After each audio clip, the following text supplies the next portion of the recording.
Hi everyone, તપોવન science એકેડમીની online lecture સિરીઝમાં બધાનું સ્વાગત છે. નમસ્કાર વિદ્યાર્થી મિત્રો, હું શૈલેષ ઝોલા આપ સર્વનું ફિઝિક્સ યુનિટના લેક્ચરમાં એક નવા ચેપ્ટર સાથે સ્વાગત કરું છું. ઘણા લોકોને વેઇટ હતું કે સર કયું ચેપ્ટર સ્ટાર્ટ કરશો, બરાબર? તો તમને દેખાતું હશે આપણે ચેપ્ટર નંબર 2 સ્ટાર્ટ કરીશું આજે, વિદ્યુત સ્થિતિમાન અને કેપેસિટન્સ. બહુ જ આમ તો કહી દઉં તો ઘણું આઈએમપી ચેપ્ટર છે. તમારી કોઈ પણ એક્ઝામ હોય એમાં સારું વેટેજ ધરાવે છે, બરાબર છે. પછી તમારી બોર્ડની એક્ઝામ હોય, 50 માર્ક્સના એમસીક્યુ હોય, કે પછી ગુજકેટની એક્ઝામ હોય, જીની એક્ઝામ હોય કે નીટની એક્ઝામ હોય, બધાય એક્ઝામમાં સારું વેટેજ ધરાવે છે.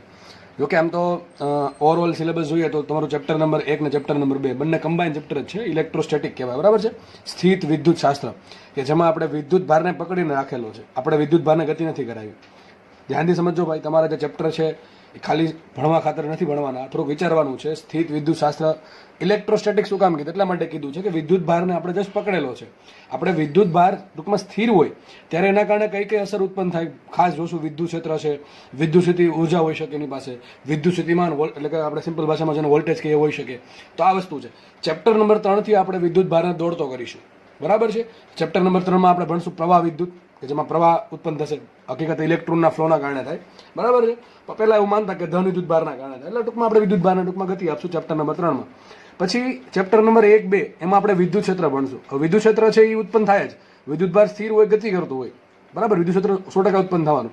ચેપ્ટર નંબર 3 માં એમ જોશું વિદ્યુત ભાર ગતિ કરે છે, બરાબર છે. એટલે કોઈ આડછેદ સેવાથી ચોખ્ખો વિદ્યુત ભાર પસાર થતો હોય તો 100% ડેફિનેટલી કરંટ ઉત્પન્ન થશે, ઇલેક્ટ્રિક કરંટ, જેને આપણે સાદી ભાષામાં વિદ્યુત પ્રવાહ કે પ્રવાહ વિદ્યુત કહીએ છીએ, બરાબર છે. ત્યારબાદ અવરોધ જોશું, અવરોધોના જોડાણ જોશું, પોટેન્શિયોમીટર છે, મીટર બ્રિજ છે, વિસ્ટન બ્રિજ છે, આ બધી વસ્તુનો અભ્યાસ કરશું. ત્યારબાદ આપણે ચેપ્ટર નંબર 4 માં અને ચેપ્ટર નંબર 5 માં, ખાસ ચેપ્ટર નંબર 4 અને ચેપ્ટર નંબર 5 માં શું જોશું કે વિદ્યુત ભાર જે ગતિ કરે છે અથવા વિદ્યુત પ્રવાહના કારણે, વિદ્યુત પ્રવાહ ક્યારે ઉત્પન્ન થાય? વિદ્યુત ભાર ગતિ કરે છે તો, અને વિદ્યુત પ્રવાહ ઉત્પન્ન થયો તો વિદ્યુત પ્રવાહની કંઈક બીજી કંઈક અસર જોવા મળી, બરાબર. ઓસ્ટેડનું અવલોકન આપણે ખબર છે, એમ્પિયરનો સર્કિટલ નિયમ, ઘણું બધું ભવિષ્યમાં ભણશું ઇન ફ્યુચર. તો ત્યારે જોશું કે આ જે પ્રવાહ ઉત્પન્ન થયો છે એના કારણે કંઈક મેગ્નેટિક ઇફેક્ટ પણ ઉત્પન્ન થાય છે. તો ચુંબકીય અસર એટલે કે મેગ્નેટિક ઇફેક્ટ છે એનો આપણે ચેપ્ટર નંબર 4 માં ડિટેલમાં અભ્યાસ કરશું. ત્યારબાદ આપણે ચેપ્ટર નંબર 5 માં ખાસ જે અર્થ છે એની જે મેગ્નેટિક ફિલ્ડ છે એનો પણ આપણે ડેક્લિનેશન એંગલ ને ઘણું બધું આવશે એમાં, એ બધી વસ્તુનો અભ્યાસ કરશું, બરાબર છે. પછી આપણે આગળ હજી થોડાક આગળ જશું તો એમાં થોડુંક એક ચેપ્ટર આવશે વિદ્યુત ચુંબકીય પ્રેરણ. ટૂંકમાં આપણે હવે ચુંબકીય અસરે ભણી લીધી છે, પણ એનો ઉપયોગ ક્યાં કરશું, બરાબર છે. લોરેન્સ બળ શું છે, વિદ્યુત ભાર વિદ્યુત ક્ષેત્રના કારણે આપણે લગાડવું બળ F બરાબર QE, એ પ્રમાણે ચુંબક ક્ષેત્રના કારણે પણ બળ લાગશે Q into V cross B. આ બધાને ભેગા થવાથી લોરેન્સ બળ લાગશે, બરાબર છે. અને ત્યારબાદ આપણે ઇલેક્ટ્રિસિટી જનરેટ કરશું. હવે આપણે ઇલેક્ટ્રિસિટી જનરેટ કેમ થાય છે કોન્સેપ્ટ ભણશું, જેમાં આપણે ઘણો સારો રહેશે ફેરાડે, બરાબર છે. ચુંબકીય ફ્લક્સ ભણશું ત્યારે આપણને ખબર પડશે. અને એક ચેપ્ટર છેલ્લે રહેશે પ્રત્યાવર્તી પ્રવાહ એટલે કે એસી, અલ્ટરનેટિંગ કરંટ. ટૂંકમાં આ બધા ચેપ્ટર સિક્વન્સમાં આપણે ભણશું ધીમે ધીમે, બરાબર છે.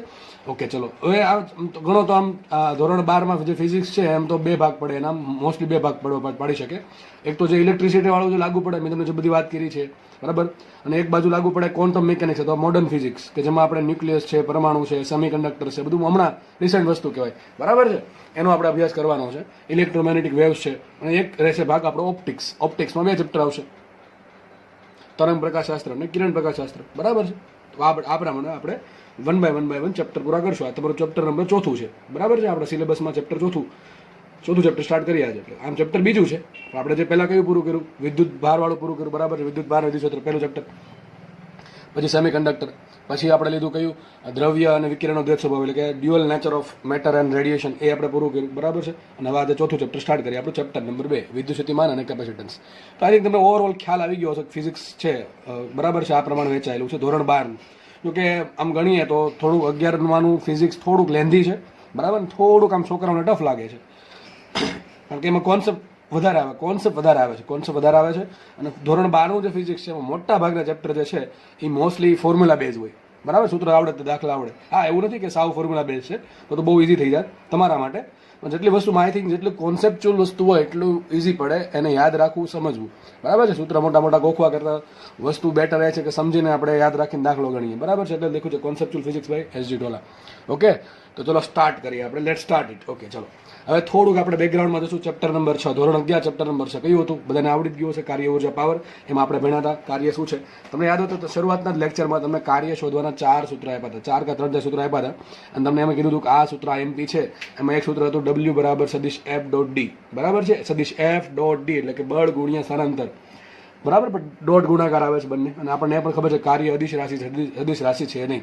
તો મેં તમને ત્યારે એવું કીધું W બરાબર F ડોટ ડી સૂત્ર તમે ત્યારે જ વાપરી શકો કે જ્યારે બળ અચળ હોય તો. પછી એક બહુ અતિ મહત્વનું સૂત્ર તમને આપ્યું હતું W બરાબર સંકલન F dot DR. I think બધાને યાદ હશે. W બરાબર સંકલન F ડોટ ડીઆર કયો, ડીએક્સ કયો, ડીવાય કયો, ડીઝેડ કયો, જે પણ કયો. પણ જનરલ ટર્મ્સમાં 3D માં વાપરવું તો સુધીશ F ડોટ ડીઆર આવશે. આ સૂત્ર બધાને ખબર હશે. અને કન્ડિશન છે કે સૂત્ર વાપરવાનું ક્યારે? જ્યારે બળ અચળ ના હોય. મેં તમને એક્ઝામ્પલ આપ્યું હતું કે પેલા કબાટનું. બરાબર, ધારો કે કબડ છે કોઈ, એ કબડને આપણે ખસેડવો છે તો આપણે શરૂઆતમાં વધારે બળ કરશું. જેવો થોડો ખસી ગયો એટલે આપણે ઓછા બળે એને આગળ ખસેડી શકશું. બરાબર, આ પ્રમાણે થશે. જ્યારે કોઈ વસ્તુ ખસેડવામાં આવે, કોઈ વસ્તુ પર કાર્ય કરવામાં આવે ત્યારે હંમેશા એવું જરૂરી કે એના પર અચળ બળ જ લાગે. બરાબર, બળનું મૂલ્ય બદલતું હોય, બળની દિશા બદલતી હોય, આવું બધું થતું હોય છે. ત્યારે આપણે કાર્ય શોધવું તો સૂત્ર આવશે કાર્ય બરાબર W બરાબર સંકલન F ડોટ ડીઆર. જો કે આ સાબિત કરેલું છે. બરાબર છે. તો આપણે ત્યાંથી સ્ટાર્ટ કરીએ. ચલો હવે ધ્યાનથી વન બાય જે સમજાવું છું સ્ટેપ એ સમજતા જશો એટલે જેમ લેક્ચર પતતો જશે એમ તમારા મગજમાં પણ એકદમ ક્રિસ્ટલ ક્લિયર ખ્યાલ આવતો જશે. અને આઈ થિંક લેક્ચર પૂરો થશે ત્યાં સુધી બની શકે ઘણા લોકોને આ બધી વસ્તુ છે એ વ્યવસ્થિત સમજાઈ જાય અને યાદ પણ રહી જાય. લેક્ચર પૂરો થાય ત્યાં સુધીમાં જ યાદ રહી જશે. પછી જસ્ટ ખાલી 5 થી 10 મિનિટમાં નજર ફેરવવાની રહેશે તમારે. પણ એના માટે તમારે વ્યવસ્થિત રીતે તન અને મનથી અહીંયા લેક્ચરમાં વ્યવસ્થિત રીતે સમય આપવો પડશે. બરાબર છે. ઓકે, ચલો સ્ટાર્ટ કરીએ. તો થોડુંક બેકગ્રાઉન્ડમાં જઈએ છીએ. માનો કે ક્યુ વિદ્યુત ભાર છે, એને સદિશ ઈ જેટલા વિદ્યુત ક્ષેત્રમાં મૂકો. હવે વિદ્યુત ક્ષેત્ર શું કરશે? એના પર બળ લગાડશે. શું કરશે? બળ લગાડશે. તો વિદ્યુત ક્ષેત્રના કારણે ધારો કે એ જે વિદ્યુત ભાર ક્યુ છે એનું ડીઆર જેટલું સૂક્ષ્મ સ્થાનાંતર થયું. શું થયું? ફરીથી સમજો. એક વિદ્યુત ક્ષેત્ર લાગુ પાડેલું છે સદિશ ઈ. જો વિદ્યુત ક્ષેત્ર અલગ છે, વિદ્યુત ભાર અલગ છે. એવું નથી કે ક્યુ વિદ્યુત ભારનું વિદ્યુત ક્ષેત્ર છે. આ કોઈ અલગ જ વિદ્યુત ક્ષેત્ર છે સદિશ ઈ. બરાબર છે. આ સદિશ ઈ વિદ્યુત ક્ષેત્ર છે કોઈ અલગ રીતે ઉત્પન્ન થયું હશે. બરાબર છે. આપણે કઈ લેવા દેવા કઈ રીતે ઉત્પન્ન થાય છે એ આપણે ચેપ્ટર નંબર 1 માં જોઈ ગયા કે અલગ અલગ વસ્તુઓના કારણે કઈ રીતે વિદ્યુત ક્ષેત્ર ઉત્પન્ન થાય. ગોળાના કારણે કેવું થાય, ગોળાના કવચના કારણે કેવું થાય, એક સુવાહક આપણે પેલું શું કહેવાય એક પાતળી શીટ હતી એના કારણે કેવું થાય, એક સળિયો હોય તો સળિયા પર વિદ્યુત ભાર હોય તો એના કારણે કેવું થાય, શું કે લેમડા બહાર. આપણે અલગ અલગ વસ્તુ જોઈ ગયા છે. આપણે ચર્ચા હવે વિદ્યુત ક્ષેત્રની નહીં કરીએ કે કઈ રીતે ઉત્પન્ન થાય છે, કઈ રીતે શું કહેવાય અલગ અલગ પદાર્થોના કારણે કેવું ઉત્પન્ન થાય છે. એના માટે ચેપ્ટર નંબર 1 આખું બનાવેલું છે. બરાબર. તો માનો કે બાહ્ય વિદ્યુત ક્ષેત્ર સદિશ ઈ છે, એમાં એક વિદ્યુત ભાર ક્યુ મૂકો તો ડેફિનેટલી ખબર છે આના પર બળ લાગશે. કેટલું બળ લાગે? F બરાબર ક્યુ જેટલું બળ લાગે. આ બળના કારણે માનો કે એ જે વિદ્યુત ભાર ક્યુ છે, અલગ જ વિદ્યુત ભાર, એ ડીઆર જેટલું સ્થાનાંતર કરે છે. તો મને એમ કહો વિદ્યુત ક્ષેત્ર દ્વારા અથવા બળ દ્વારા કેટલું કાર્ય થાય? તો આપણે કામ કરશું. અહીંયા મેં સૂક્ષ્મ સ્થાનાંતર આપ્યું તો કાર્ય સૂક્ષ્મ હશે. તો સૂત્ર શું હશે? DW બરાબર સદિશ F ડોટ ડીઆર. આ બધાને ખબર પડી સૂત્ર ક્યાંથી આવ્યું? અરે બળ ગુણ્યા સ્થાનાંતર. હવે જે સ્થાનાંતર છે ઘણું સૂક્ષ્મ કર્યું છે, સ્થાનાંતર છે ઘણું સૂક્ષ્મ કર્યું તો હું થોડાક સૂક્ષ્મ સ્થાનાંતર માટે બળને અચળ લઈ શકું. કેટલું બળ લાગશે? F બરાબર QE. કેટલું બળ લાગશે? F બરાબર QE. તો F બરાબર શું મૂકી દે? QE dot DR. સમજ પડે કે ન પડે? તો સૂત્ર ક્યાંથી આવ્યું? હકીકત આ ચેપ્ટર નંબર 6 માંથી આવ્યું, ધોરણ 11 ના. બરાબર છે. સદિશ F ડોટ ડીઆર તો ખબર જ છે. સૂક્ષ્મ કાર્ય બરાબર સદિશ F ડોટ ડીઆર ને F બરાબર શું હોય અહીંયા? QE. ભાઈ બળ છે અલગ અલગ સ્વરૂપે હોય. બરાબર, ચુંબકીય બળ હોય, વિદ્યુત બળ હોય, ઘર્ષણ બળ હોય. આ પ્રમાણે બળના અલગ અલગ સ્વરૂપો છે. તો વિદ્યુત બળ લાગશે કેટલું? F બરાબર QE. તો F સદિશ ડોટ Q ઇન્ટુ સદિશ E ડોટ સદિશ ડીઆર. અહીં સદિશ E વિદ્યુત ક્ષેત્ર, સદિશ રાશિ, સ્થાનાંતર પણ સદિશ રાશિ પણ સૂક્ષ્મ સ્થાનાંતર એટલે ડીઆર એવું. તો આ મને સૂક્ષ્મ કાર્ય મળ્યું. મારે કુલ કાર્ય શોધવું છે. બની શકે કે વિદ્યુત ક્ષેત્ર છે એ સમાન હોઈ શકે, અસમાન હોઈ શકે, આપણને કઈ ખબર નથી. વિદ્યુત ક્ષેત્ર સદિશ E છે. હવે એની દિશા બદલી શકે અલગ અલગ. માનો કે વિદ્યુત ક્ષેત્ર અહીંયા આમ છે, આગળ આ રીતે હોય તો આ પ્રમાણે ટૂંકમાં વિદ્યુત ક્ષેત્ર છે એનું મૂલ્ય બદલી શકે અને દિશા બદલી શકે. જેમ જેમ જેમ જેમ સ્થાનાંતર થતું હોય એમ બંને વસ્તુ બદલી શકતી હોય. કે વિદ્યુત ક્ષેત્ર છે એનું મૂલ્ય બદલી શકતું હોય અને દિશા પણ બદલવાની પોસિબિલિટી છે. તો આપણે એવું માની ના શકીએ કે વિદ્યુત ક્ષેત્ર અચળ છે. બરાબર, એવું માની ના શકીએ આપણે શરૂઆતથી કે વિદ્યુત ક્ષેત્ર અચળ છે. હા, એવું તમે કેસ લઈ શકો કે વિદ્યુત ક્ષેત્ર અચળ હોય તો કેટલું કાર્ય થાય, પણ દર વખતે એવું ના કહી શકો કે 100% વિદ્યુત ક્ષેત્ર અચળ જ છે. તો આપણે વિદ્યુત ક્ષેત્ર જો અચળ ના હોય તો બળ અચળ ના હોય, બળ અચળ ના હોય તો કાર્ય સૂત્ર શું છે? W બરાબર સંકલન F ડોટ ડીઆર. એટલા માટે આપણે સૂક્ષ્મ કાર્ય શોધ્યું. તો સૂક્ષ્મ કાર્ય મળી ગયું, એનું શું કરી નાખું? સંકલન કરી નાખું તો શું મળશે? W બરાબર સંકલન DW. આઈ થિંક બધાને ખ્યાલ ક્લિયર થતો છે હું શું બોલું છું. આના માટે ચેપ્ટર નંબર 6 ને થોડોક આછો પાતળો ખ્યાલ તો અત્યારે હોવો જ જોઈશે. એટલે જ કહું છું વારે વારે રિવિઝન છે, રિવિઝન છે, રિવિઝન છે. એ તમારા માટે MBBS બનવું હોય કે જીન અથવા કોઈ પણ એક્ઝામમાં ગુજકેટ હોય, ધોરણ 12ના બોર્ડની એક્ઝામ હોય, એમાં સારા માર્ક્સે પાસ થવું હોય, મેરિટમાં સારો રેન્ક લાવવું હોય તો રિવિઝન સિવાય કોઈ બીજો એનો રસ્તો જ નથી. બરાબર છે? અને તમારે કરવાનું છે. અમે અહીંયા અમારું કામ કરીએ છીએ. Now it's up to you. તમે શું કરો તમારા પર છે. રિવિઝન કરો કે ના કરો. આઈ થિંક દરેક લેક્ચરમાં હું લગભગ રિવિઝન વિશે કહું છું. કારણ કે વિચારો, જ્યારે સમય બહુ ઓછો હશે, એક્ઝામ નજીક હશે ને ત્યારે યાદ આવશે કે કદાચ રિવિઝન કર્યું હતું તો અત્યારે ઘણું બધું ક્લિયર થઈ ગયું હતું આપણું. કંઈ નહીં, જે લોકોને પહેલાં સમજ પડે પહેલાં માનવું, મોઢેકથી સમજ પડે અને મોઢેકથી માનવું, અને જેને સમજ ના પડે એને કંઈ વાંધો નહીં, કંઈ ફરક નહીં પડે બહુ. તો આપણે કિંમત મૂકીએ W બરાબર સંકલન DW શું આવ્યું? Q સદિશ E ડોટ DR. બરાબર, મૂકી દીધું, સંકલન કરી નાખ્યું. આપણે ખબર છે, ચલો વિદ્યુત ક્ષેત્ર અચળ નહીં હોઈ શકે, પણ Q તો અચળ જ હોય. વિદ્યુત ભાર તો અચળ, જેને આપણે ગતિ કરાવવાની છે, વિદ્યુત ભાર Q એ તો અચળ. ચલો Q બાર કાઢી નાખો તો સૂત્ર શું આવ્યું? W બરાબર Q સદિશ E ડોટ સદિશ DR. હવે આપણને પ્રશ્ન થાય, સર સદિશ E છે અને સદિશ DR છે, આ કઈ દિશામાં હોઈ શકે? ત્રણેય દિશામાં હોઈ શકે. બની શકે એક દિશામાં હોય, બે દિશામાં હોય, પણ ત્રણ દિશામાં આપણે લઈએ. 3D નો કેસ લઈ લઈએ એટલે બધું સોલ્વ થઈ જાય. બરાબર છે? ખાલી 1D નો કેસ નથી લેવો, કારણ કે 2D પછી વસ્તુ આપી તો આપણને નહીં આવડે. એટલા માટે આપણે 3D નો કેસ લઈ લઈએ. પછી આપણે 1D પૂછે, 2D પૂછે, 3D પૂછે, આપણે બધું આવડી જશે. ચલો, બળ છે, ચલો બળ છે અને ત્રણ ઘટકો આપણને ખબર છે, Fx, Fy અને Fz. આવું આપણે ભણ્યા હતા, તમને યાદ હશે. આની આગળ આપણે સ્ટેપ શું કર્યું હતું? આપણે આવું લખતા અહીંયા Fx, Fy અને Fz ડોટ. સ્થાનાંતર કઈ દિશામાં થઈ શકે? ત્રણે દિશામાં થઈ શકે. બરાબર, બની શકે કે સ્થાનાંતર છે એ એક સાથે ત્રણે દિશામાં થતું હોય, સૂક્ષ્મ સ્થાનાંતર. તો શું છે? dx dy dz. અથવા આમે લખી શકો તમે fx i caret plus fy j caret plus fz k caret dot ગુણાકારમાં શું આવશે? dx i caret plus dy j caret plus dz k caret. આપણે કાઉન્સમાં લખો તો થશે. આપણને ખબર છે i caret dot i caret 1 થાય, j caret dot j caret 1 થાય, k caret dot k caret 1 થાય, પરંતુ i caret dot j caret કે i caret dot k caret 0 થાય. ટૂંકમાં x નો x સાથે ગુણાકાર થશે, બાકીના પદ 0 આવશે. આ તો વસ્તુ બધાને ખબર જ હશે. ચેપ્ટર નંબર 4 સદિશમાં આટલું તો ભણાવેલ છે, ડોટ ગુણાકારમાં વ્યવસ્થિત રીતે જોઈ લેવું વ્યવસ્થિત. બરાબર છે? તો આપણી પાસે એ બળ નથી, આપણી પાસે વિદ્યુત ક્ષેત્ર છે. કારણ શું છે? આપણી પાસે વિદ્યુત ક્ષેત્ર છે. તો વિદ્યુત ક્ષેત્ર સદિશ રાશિ છે, એના ત્રણ ઘટક હોઈ શકે. કયા હોઈ શકે? Ex, Ey, Ez. વિદ્યુત ક્ષેત્ર જે છે એ ત્રણ દિશામાં હોઈ શકે. કેટલું હોઈ શકે? Ex, Ey અને Ez. ડોટ ગુણાકારમાં શું કર્યું? સૂક્ષ્મ સ્થાનાંતર, એના પણ ત્રણ ઘટક હોઈ શકે, dx, dy, dz. આ પ્રમાણે આપણે ડોટ ગુણાકાર કરશું તો આપણે ખબર છે i કેરેટનો i કેરેટ સાથે આવશે, j કેરેટનો j કેરેટ સાથે આવશે અને k કેરેટનો k કેરેટ સાથે ડોટ ગુણાકાર આવશે. અને ડોટ ગુણાકાર એટલે કે અદિશ ગુણાકાર. તો જવાબ અદિશ જ હોય, એક સંખ્યા આવશે. શું આવશે જવાબ? સંખ્યા જ આવશે. તો લખીએ આપણે શું આવશે? ex dx plus ey dy plus ez dz. સદિશ સોરી ડોટ ગુણાકાર આપણે વાપરેલો છે. ખબર ના પડે તો ચેપ્ટર નંબર 4 રિવિઝન કરી લેવું થોડું. બરાબર? તો આપણે આટલું કાર્ય મળશે. સર આપણે શીખાશું, આપણે સાહેબ એવું શીખા છીએ કે માનો કે કોઈ વિસ્તારમાં વિદ્યુત ક્ષેત્ર હતું, એમાં ભૂલથી આ વિદ્યુત ભાર Q અંદર દાખલ થઈ ગયો, તો વિદ્યુત ભાર Q છે એના પર બળ લગાડશે. બળ લાગે, ડેફિનેટલી બળ લાગે થોડુંક સ્થાનાંતર થશે. બરાબર? બળના કારણે ગતિ થશે, તો સ્થાનાંતર થયું સૂક્ષ્મ સ્થાનાંતર. હવે આપણે સૂક્ષ્મ સ્થાનાંતર કેમ ગયા સર? સીધું સ્થાનાંતર કેમ શોધી નાખ્યું? એનું કારણ એ છે કે આપણે વિદ્યુત ક્ષેત્ર જે છે સદિશ એ કેવું છે આપણને ખબર નથી. શું એ બદલે છે, અચળ છે કે બદલે છે? બદલેમાં બે તે આવે, મૂલ્ય બદલી શકે, દિશા બદલી શકે. એટલે કઈ ટાઈપનું વિદ્યુત ક્ષેત્ર છે એ આપણને ડેફિનેટલી અત્યારે ખબર છે નહીં. આપણે જનરલ સેન્સમાં વાત કરીએ, ધારો કે વિદ્યુત ક્ષેત્ર બદલે છે, તો આપણે જે બળ છે એ બળ અચળ નહીં હોય. બળ અચળ નહીં હોય તો મને ડાયરેક્ટલી કાર્ય મળે નહીં, મારે શોધવું પડે સૂક્ષ્મ કાર્ય. સૂક્ષ્મ કાર્ય શોધ્યા પછી સૂક્ષ્મ કાર્ય dw આવશે સદિશ f ડોટ dr. અહીંયા f બરાબર આવશે qe ડોટ dr. વિદ્યુત બળ f બરાબર qe મૂક્યું આપણે. સૂક્ષ્મ કાર્ય મળ્યા પછી કુલ કાર્ય શોધવા માટે સંકલન કરવું પડે. સૂક્ષ્મ કાર્યનો સરવાળો કરો, એ સરવાળો પરિણામ છે કુલ કાર્ય w. તો w બરાબર ઇન્ટિગ્રેશનમાં સરવાળો પરિણામ છે, એટલે w બરાબર ઇન્ટિગ્રેશન ઓફ dw. સંકલનમાં પરિણામ છે સરવાળો, સૂક્ષ્મ સરવાળો. બરાબર છે? તો કિંમત મૂકી, આપણે q ને બહાર કાઢ્યો અને આપણે જોઈ લીધું કે ભાઈ સદિશ e છે એના કેટલા ઘટક હોઈ શકે? ત્રણ ઘટક હોઈ શકે. એની સામે સૂક્ષ્મ સ્થાનાંતર છે કઈ દિશામાં થઈ શકે? બની શકે એ સાયમલ્ટેનિયસલી એક સાથે ત્રણ દિશામાં થઈ શકે. તો dx dy dz આટલી વસ્તુ બધાને આઈ થિંક ખબર પડી ગઈ. આ વસ્તુનો દાખલો પૂછે, તમને આવો પ્રશ્ન પૂછે, સદિશી તમને આપી દે. બરાબર છે? અને કાર્ય પૂછી નાખે, વિદ્યુત ભાર q આપી દે, તો દાખલો આપણે ગણશું ત્યારે ખબર પડશે કે કયા દાખલા પૂછાય છે એમાંથી. બરાબર છે? દાખલાથી પૂછવાનું ચાન્સીસ છે. હજી આ ચેપ્ટર નંબર 6 ચાલે છે, આપણે ચેપ્ટર નંબર 2 સ્ટાર્ટ કર્યું જ નથી એમ માનો, કારણ કે આ બધી વસ્તુ બેકગ્રાઉન્ડમાં આવી જ ગઈ છે ઓલરેડી. આ લખ્યું છે સદિશ e બરાબર ત્રણ ઘટકો, ex i caret ey j caret ez k caret. બરાબર છે? એ જ રીતે અને આમ પણ લખાય. બરાબર? કાઉન્સમાં લખો તો આ પ્રમાણે લખાશે, અને સદિશને સરવાળા સ્વરૂપે લખો તો આ પ્રમાણે લખાશે, અને કાઉન્સ સ્વરૂપે. બેનો મિનિંગ સરખો જ છે, સેમ મિનિંગ દર્શાવે છે. બંને સેમ મિનિંગ દર્શાવે છે, ડેમોન્સ્ટ્રેટ કરે છે સેમ મિનિંગ. બેમાં કંઈ ફરક નથી. આમ લખો તો સાચું, આમ લખો તો સાચું. બરાબર છે? બેમાંથી કોઈ એક લખવાનું. અને dr ને dr શું છે? સૂક્ષ્મ અંદર, એ પણ આમ લખી શકો, તમે આમ લખી શકો. કઈ આગળ આપણે એવું ભણ્યા હતા કે વિદ્યુત ભાર Q ને વિદ્યુત ક્ષેત્ર મૂકવામાં આવે તો વિદ્યુત ક્ષેત્ર વડે કાર્ય થશે.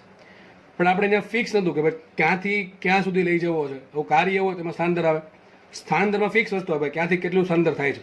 એના માટે હવે કામ કરીએ. આગળ જનરલ સાયન્સની વાત કરી હતી. આપણે ફિક્સ કરી નાખીએ હવે વિદ્યુત ક્ષેત્રમાં મૂકવાનો છે વિદ્યુત ભારને અને પી થી ક્યુ લઈ જવાનો છે. તો કેટલું કાર્ય કરવું પડે? સૂત્ર આગળ ભણી ગયા હતું. આગળ સૂત્ર શું ભણ્યા? W બરાબર ક્યુ સંકલન E ડોટ dr. પણ હવે કામ કરી નાખીએ. ચલો પી બિંદુ ફિક્સ કરી નાખ્યું, ક્યુ બિંદુ ફિક્સ કરી. જો આ બે બિંદુ છે પી બિંદુ અને ક્યુ બિંદુ. આ ક્યુ વિદ્યુત ભાર નથી, ક્યુ વિદ્યુત ભાર અહીંયા છે. જસ્ટ ખાલી નામ આપેલા છે પી પોઈન્ટ અને ક્યુ પોઈન્ટ. તો માનો કે વિદ્યુત ભાર ક્યુ પેલા અહીંયા છે પી બિંદુ પર, ત્યાંથી મારે એને ક્યુ બિંદુ પર લઈ જવો છે. બરાબર? આ પ્રમાણે કોઈ પણ માર્ગે ગતિ કરીને તો સૂત્ર શું આવશે? એમાં સૂત્ર શું આવે? કંઈ નહીં, તમારે જસ્ટ લિમિટ મૂકી દો. શું મૂકી દો? પી થી ક્યુ. સમજ પડે કે ન પડે? તો W બરાબર શું આવશે? ક્યુ સંકલન પી થી ક્યુ E ડોટ dr. આટલી ખબર પડે કે? આટલે બધાને ખબર પડી ગઈ છે. ફરીથી સમજાવી દઉં છું. આગળના કેસમાં આપણે જનરલ સેન્સની વાત કરીએ. ભાઈ વિદ્યુત ભાર ક્યુને વિદ્યુત ક્ષેત્રમાં મૂકવામાં આવે તો આટલું કાર્ય થાય. વિદ્યુત ક્ષેત્ર અચળ નથી તો પણ બરાબર છે. ટૂંકમાં આ જનરલ સૂત્ર છે, કોઈ પણ જગ્યાએ ચાલે. જો વિદ્યુત ક્ષેત્ર અચળ હોય તો દોઢ ગુણાકાર કરીને એને પહેલાં બહાર લઈ લેવાનું. બરાબર? સંકલનની બહાર તમે કાઢી શકો, પણ નક્કી જ હોવું જોઈએ કે વિદ્યુત ક્ષેત્ર અચળ છે. ખબર જ હોય તો જ, બાકી નીકળી શકે નહીં. તો આપણે જનરલ સેન્સમાં વાત કરીએ કે વિદ્યુત ભાર ક્યુને પી થી ક્યુ લઈ જવા માટે વિદ્યુત ક્ષેત્ર વડે કોના વડે કહી છે? વિદ્યુત ક્ષેત્ર વડે કેટલું કહે છે? તો પી થી ક્યુ સંકલન પી થી ક્યુ ઇન્ટુ સદિશ E ડોટ dr. એટલે બધાને ખબર પડી કે આગળ ભણ્યા એ જ છે, જસ્ટ ખાલી લિમિટ મૂકી છે પી થી ક્યુની. હવે આગળ મસ્ત કેસ આવે છે, ધ્યાનથી સમજજો. બરાબર છે? સમજીએ આપણે. આગળ આપણે એમ ભણ્યા હતા કે વિદ્યુત ભાર ક્યુ મૂકો, વિદ્યુત ક્ષેત્ર એ કાર્ય કર્યું, વિદ્યુત ક્ષેત્ર દ્વારા વિદ્યુત ભાર પર કાર્ય થાય છે. હવે આપણે એમાં થોડુંક અલગ ભણીએ. આપણે એવું સમજીએ કે વિદ્યુત ભાર ક્યુને સદિશ E જેટલા વિદ્યુત ક્ષેત્રમાં મૂકી દીધા પછી મારે એને પી થી ક્યુ લઈ જવો છે. પરંતુ હવે વિદ્યુત ક્ષેત્રની વિરુદ્ધમાં કાર્ય કરવું હોય કેટલું કાર્ય જોઈએ? જો આવો કેસ ક્યાં સર તમે ભણાવ્યો હતો? આ ચેપ્ટર 6 માં ભણાવેલું છે. માનો કે કોઈ ગાડી છે અથવા કોઈ ટ્રક છે, એ રસ્તા પર ગતિ કરે છે. હવે આપણને ખબર છે, માનો કે એના ડ્રાઈવરે બ્રેક મારી તો બ્રેક મારશે એટલે શું વિરુદ્ધ દિશામાં ગતિ કરવા માંડે? ના, ગતિ તો સીધી દિશામાં જ કરશે, જે દિશામાં જાય એ દિશામાં જશે. પરંતુ બ્રેક મારે શું થશે? ઘર્ષણ બળ બહુ વધારે ઉત્પન્ન થશે. બરાબર? બ્રેકિંગના કારણે. તો બ્રેકિંગના કારણે ઘર્ષણ બળ ક્યાં ઉત્પન્ન થાય? પાછળની દિશામાં. સ્થાનાંતર ક્યાં થશે? સ્થાનાંતર થાય આગળની દિશામાં. બળ લાગે પાછળ તરફ. જો યાદ રાખજો, ખાસ કહું છું, બળ ઘર્ષણ બળ પાછળ લાગશે પણ સ્થાનાંતર આગળ થાય છે. તો મને એમ કહો બંને વચ્ચેનો ખૂણો કેટલો? બંને વચ્ચેનો ખૂણો થાય 180 ડિગ્રી. તો મને એમ કહો આમાં ઘર્ષણ બળની દિશામાં કરે છે, ઘર્ષણ બળની વિરુદ્ધ દિશામાં કરે છે? ઘર્ષણ બળની વિરુદ્ધમાં કાર્ય થાય છે. બરાબર છે? તો હંમેશા એવું જરૂરી નથી કે જે દિશામાં બળ લાગે એ જ દિશામાં સ્થાનાંતર થાય. હા, મોટા આ પેન છે, ધક્કો મારું પાછળથી તો બળે આમ લાગે છે, સ્થાનાંતરે આમ થાય છે, એવું બની શકે. પણ દરેક વખતે એવું નથી. હંમેશા એવું જરૂરી જ નથી કે જે દિશામાં બળ લાગે એ જ દિશામાં સ્થાનાંતર થાય. ઘર્ષણ બળ એનું એક્ઝામ્પલ છે. ઘર્ષણ બળ લાગે છે વિરુદ્ધ દિશામાં, સ્થાનાંતર થાય છે આગળની દિશામાં. સમજ પડે કે ના પડે? તો આને શું કહેવાય? ઘર્ષણ બળની વિરુદ્ધમાં થતું કાર્ય. શું કહેવાય એને? સાદી ભાષામાં એમ કહેવાય ઘર્ષણ બળની વિરુદ્ધમાં થતું કાર્ય. તો સેમ વસ્તુ અહીંયા આપણે ભણવાની છે કે વિદ્યુત ભાર ક્યુને સદિશ E જેટલા વિદ્યુત ક્ષેત્રમાં પી થી ક્યુ લઈ જવા માટે વિદ્યુત ક્ષેત્રની વિરુદ્ધમાં કેટલું કાર્ય કરવું પડે? આગળ કંઈ નથી કરવાનું. આગળ જે વિદ્યુત ક્ષેત્ર વડે જે કાર્ય મળ્યું એમાં આગળ જસ્ટ માઇનસ મૂકી દેવાનું છે. આ માઇનસ શું બતાવે? યાદ કરો, મેં તમને ચેપ્ટર નંબર 6 ભણાવ્યું ત્યારે કીધું હતું કાર્ય ધને હોય, કાર્ય ઋણે હોય ને કાર્ય 0 હોય. કાર્ય 0 ક્યારે હશે? આ બંનેનો ડોટ ગુણાકાર 0 થાય તો ક્યારે થઈ શકે? બે પરપેન્ડિક્યુલર હોય. બરાબર છે? બળ x દિશામાં લાગતું હોય, સ્થાનાંતર y દિશામાં થતું હોય તો કાર્ય 0 થશે. અથવા બળ 0 હોય કે સ્થાનાંતર 0 હોય તો પણ કાર્ય 0 થાય. ધન ક્યારે હોય? જ્યારે બંનેનો ડોટ ગુણાકાર 0 આવે તો ડોટ ગુણાકારમાં શું આવે? સિમ્પલ આ જ આવે, E dr cos θ. શું આવે? E dr cos θ. આપણે ખબર છે, ડોટ ગુણાકાર નામ લખાય. તો થીટા છે 0 થી 90 ડિગ્રી વચ્ચે હોય ત્યારે શું આવશે? કાર્ય ધન થાય. બરાબર છે? E અને dr વચ્ચેનો ખૂણો લઘુ કોણ હોય ત્યારે કાર્ય ધન થશે. ગુરુ કોણ હોય તો કોસ ટૂંકમાં ઋણ થઈ જાય. કોસ ઋણ થાય તો કાર્ય ઋણ થશે. કોસ ધન થાય તો કાર્ય ધન થાય. સિમ્પલ વસ્તુ છે. આ બધું ભણાવેલું છે દોસ્ત. ચેપ્ટર નંબર 6 જેને યાદ હશે એને વધારે સમજ પડતી હશે આઈ થિંક. બરાબર છે? તો આગળ માઇનસ શું બતાવે છે? માઇનસ સિમ્પલ એવું બતાવે છે, અહીંયા પ્લસ છે એમ બતાવે કે વિદ્યુત ક્ષેત્ર દ્વારા કાર્ય થાય છે, અને માઇનસ એમ બતાવે છે વિદ્યુત ક્ષેત્રની વિરુદ્ધમાં કાર્ય થાય છે. તો વાંચો ખાસ. હવે વિદ્યુત ભાર ક્યુને વિદ્યુત ક્ષેત્રની વિરુદ્ધમાં પી થી ક્યુ લઈ જવા માટે કેટલું કાર્ય કરવું પડે? તો સિમ્પલ ક્યાંથી લઈ જવાનું છે? પી થી ક્યુ લઈ જવાનું છે. કોની અસર હેઠળ? વિદ્યુત ક્ષેત્ર હેઠળ. સૂત્ર શું આવશે? સદિશ E ડોટ dr, આગળ ક્યુ અને આગળ આવશે માઇનસ. આ માઇનસ શું બતાવે છે? માઇનસ બતાવે છે વિદ્યુત ક્ષેત્રની વિરુદ્ધમાં કાર્ય થાય છે. આ માઇનસ તો શું મતલબ થાય? વિદ્યુત ક્ષેત્ર દ્વારા કાર્ય થાય છે. સિમ્પલ આવી ગયું બેઠું સૂત્ર. પણ માઇનસ છે તો શું આવશે? વિદ્યુત ક્ષેત્રની વિરુદ્ધમાં કાર્ય થાય છે. હવે મેથેમેટિક્સમાં બધાને ખબર હશે, જે મેં થોડા દિન ખબર હશે કે સંકલન a થી b, લિમિટનો નિયમ ખબર હશે બધાની કે a થી b ની લિમિટ હોય એને તમારે b થી a ની લિમિટ કરી તો આગળ શું મૂકી દેવાનું? માઇનસ. કારણ શું? આનો મિનિંગ એમ થાય પહેલા અપર લિમિટ છોડો b, પછી માઇનસ કરીને લોઅર લિમિટ છોડો a. આનો મિનિંગ એમ થાય a થી b નો, b થી a નો, કે પહેલા અપર લિમિટ છોડો a અને પાછી માઇનસ કરીને લોઅર લિમિટ છોડો બી. હવે આગળ તમે માઇનસ આપી દો તો એની લિમિટ માઇનસ થઈ જશે, બીની લિમિટ થઈ જશે પ્લસ. તો એમાં આના જેવું થઈ ગયું કે થઈ ગયું, બીની લિમિટ પ્લસ અને એની લિમિટ માઇનસ. સમજ પડે કે ના પડે? તો બે વસ્તુ ટૂંકમાં સરખી છે. નીટવાળાને યાદ રાખી લેવું ભાઈ, આ ક્યારેક કામમાં આવી જશે. ઓકે, મેથ્સવાળા તો યાદ જ હશે, બરોબર છે. સિમ્પલ વસ્તુ છે એકદમ, કે સંકલન એ થી બી હોય એને શું કહેવાય? માઇનસ કરીને સંકલન બી થી એ કહેવાય. હકીકત આ માઇનસ અંદર ગુણશો તો આ જે એ થી બી, સોરી બી થી એ જે પદ છે સંકલન, આને બી થી એ બનશે, આને સંકલન એ થી બી કહેવાય, બરાબર છે. તો બી થી એ જે સંકલન છે હકીકત શેમાં પરિણામ છે? એ થી બીમાં પરિણામ. ટૂંકમાં જસ્ટ તમારે આંકડા ફેરવવા હોય, એ થી બી ને બી થી એ કરવું હોય તો આગળ માઇનસ મૂકવું પડે, બરાબર છે. સેમ વસ્તુ અહીં એપ્લાય કરી જોઈએ આપણે. આ જે માઇનસ છે આ સંકલન આપી દઈએ તો શું થઈ જશે? આજે પી થી ક્યુની લિમિટ હતી, શું થઈ જશે? ક્યુ થી પીની લિમિટ. સમજ પડે કે ન પડે? ક્યુ થી પી બીનું થઈ ગયું, બરાબર કે નહીં? તો ડબલ્યુ બરાબર શું આવશે? વિદ્યુત ક્ષેત્રની વિરુદ્ધમાં થતું કાર્ય પી થી ક્યુ સુધી લઈ જવા માટે કેટલું કાર્ય કરવું પડે? માઇનસ ક્યુ સંકલન પી થી ક્યુ ઈ ડોટ ડીઆર, અથવા ક્યુ સંકલન ક્યુ થી પી ઈ ડોટ ડીઆર, બરાબર છે. સેમ વસ્તુ છે. હવે બીજી વાત, ખાસ વસ્તુ એ, હવે આ ચેપ્ટરની અથવા જો આ જે ટોપિક છે એ ટોપિકની સૌથી મહત્વની વાત, અહીંયા જે કાર્ય થાય છે ક્યાંથી લઈ જવાનું છે? વિદ્યુતભારને પી થી ક્યુ. હવે ઓલરેડી મેં 3 માર્ક દોરી દીધા છે. માનો કે તમને એમ કહેવામાં આવે કે ભાઈ વિદ્યુતભાર ક્યુ છે, એને તમારે પી થી ક્યુ પહોંચાડવાનું છે. ક્યાં પહોંચાડવાનું છે? પી થી ક્યુ પહોંચાડવાનું છે.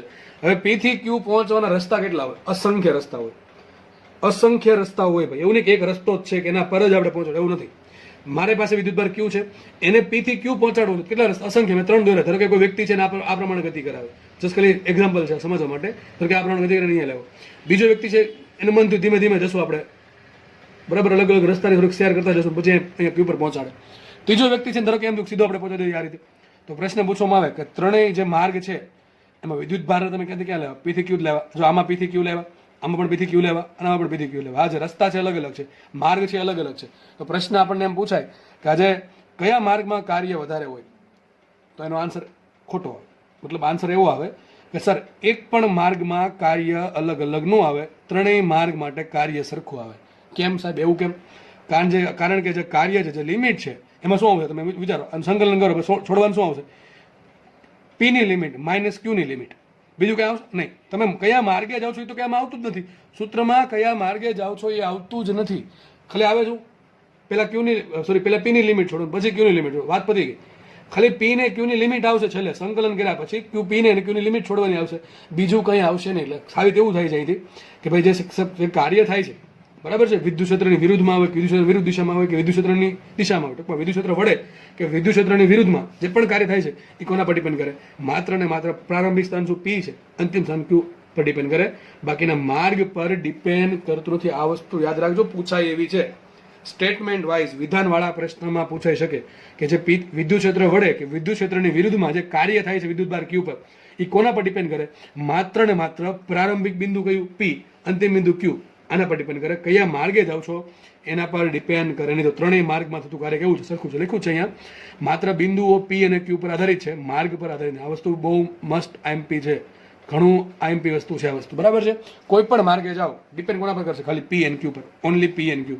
બીજું કોઈ વસ્તુ પર ડિપેન્ડ નહીં, કોઈ માર્ગ પર ડિપેન્ડ નહીં કરે. બીજી જરૂરી વાત, અહીંયા સૂત્ર શું? સદિશ ઈ ડોટ ડીઆર આવ્યું. શું ઈ ડોટ ડીઆર? તમે યાદ કરો આગળના ચેપ્ટરમાં સદિશ ઈ ડોટ ડીએ હતું. શું હતું સદિશ ઈ ડોટ ડીએ? યાદ કરો ગાઉસનો નિયમ. અરે ગાઉસનો નિયમ શું હતું? સદિશ ઈ ડોટ ડીએ. તમને યાદ હશે ત્યાં એવું કીધું હતું સદિશ ઈ ડોટ ડીએ. ડી એટલે સૂક્ષ્મ એરિયા, એરિયા એટલે કોને લેવા? પૃષ્ઠ હારે. તો આપણે કીધું યાદ કરો ને, પૃષ્ઠ સંકલન. શું કીધું હતું? પૃષ્ઠ સંકલન. ઈ ડોટ ડીએ ને પૃષ્ઠ સંકલન કહેવાય, બરાબર કે નહીં? આપણે વિદ્યુત ફ્લક્સ શોધવા માટેનો નિયમ હતો, યાદ હશે બધાને. સંકલન ઈ ડોટ ડીએ, બરાબર છે, સંકલન ઈ ડોટ ડીએ. ઓકે, પછી આપણે એમાંથી ગાઉસનો નિયમ બનાવ્યો હતો, બરાબર. એના માટે બંધ ગાળો રચ્યો હતો, યાદ હશે બધાને, બંધ પૃષ્ઠ લેવું પડે. તો ત્યાં શું હતું? ટૂંકમાં ઈ ડોટ ડીએ હતું. અહીંયા શું છે? ઈ ડોટ ડીઆર છે. ઈ ડોટ ડીઆર, ડીઆર એટલે કે સીધી વસ્તુ તો એક જ આવે. ડીઆર એટલે એક જ વસ્તુ, એને શું કહેવાય? રેખા સંકલન. શું કહેવાય? રેખા સંકલન. તમને ઘણી બધી પ્રશ્ન આવો પૂછે કે ભાઈ વિદ્યુત ક્ષેત્રનું રેખા, તમને વિદ્યુત ક્ષેત્ર આપી દેશે, કંઈક વિદ્યુત ક્ષેત્ર આપી દીધું, ચલો વિદ્યુત ક્ષેત્ર કંઈક આપી દીધું, બરાબર, એક્સ વાય ઝેડના પદમાં કંઈક આપી દીધું, અને પ્રશ્ન પૂછો કે વિદ્યુત ક્ષેત્રનું રેખા સંકલન શોધો. હવે રેખા સંકલન કોને કહેવાય એ જ ખબર ના હોય, દાખલો ક્યાંથી ગણવો? આમાં ઘણાના માર્ક્સ વ્યા જાય, બરાબર. તો રેખા સંકલન કોને કહેવાય? ઈ ડોટ ડીઆર નું સંકલન શું કહેવાય? રેખા સંકલન. પૃષ્ઠ સંકલન કોને કહેવાય? ઈ ડોટ ડીએ, બરાબર છે. અને કદ સંકલન કોને કહેવાય? ઈ ડોટ ડીવી, બરાબર છે. વોલ્યુમેટ્રિક ઇન્ટિગ્રેશન ઈ ડોટ ડીવી. જો કે બહુ ઓછું આવશે, ક્યાંય આવશે નહીં, પણ આ બે વધારે આવશે. ઈ ડોટ ડી આવશે, ઈ ડોટ ડીઆર આવે. અને આપણે જેમ ચુંબક સ્ટાર્ટ કરશું ત્યાં પણ આવું આવશે B.dr B.da એ આપણે જોશું અલગ અલગ નિયમમાં એમ્પિયરનો સર્કિટલ નિયમ ને ઘણા બધા નિયમ જોશું એમાં સેમ વસ્તુ આવશે. તો કન્ફ્યુઝ થવા નથી ભાઈ, બરાબર છે. ભાઈ ભેગું નહીં કરતા હતા, ઘણા લોકોને બધું ભેગું થઈ જાય છેલ્લે રિવિઝન કોઈથી કર્યું ન હોય એટલે ક્યાં E.dr ને ક્યાં E.da પછી જે મનમાં આવે મૂકી દે, બરાબર છે. કારણ કે બધી વસ્તુ આટલી બધી ભેગી થઈ ગઈ હોય, ચેપ્ટર અલગ અલગ ચેપ્ટર ને બધી વસ્તુ એક હતી એક્ઝામ આપવાની હોય એટલે યાદ રહે નહીં, એના માટે રિવિઝન જરૂર છે. તો લખ્યું છે અહીંયા E.da શું કહેવાય, વિદ્યુત ક્ષેત્રનું રેખા સંકલન કહેવાય, બરાબર છે. આપણે આગળ વધી આવે ફટાફટ.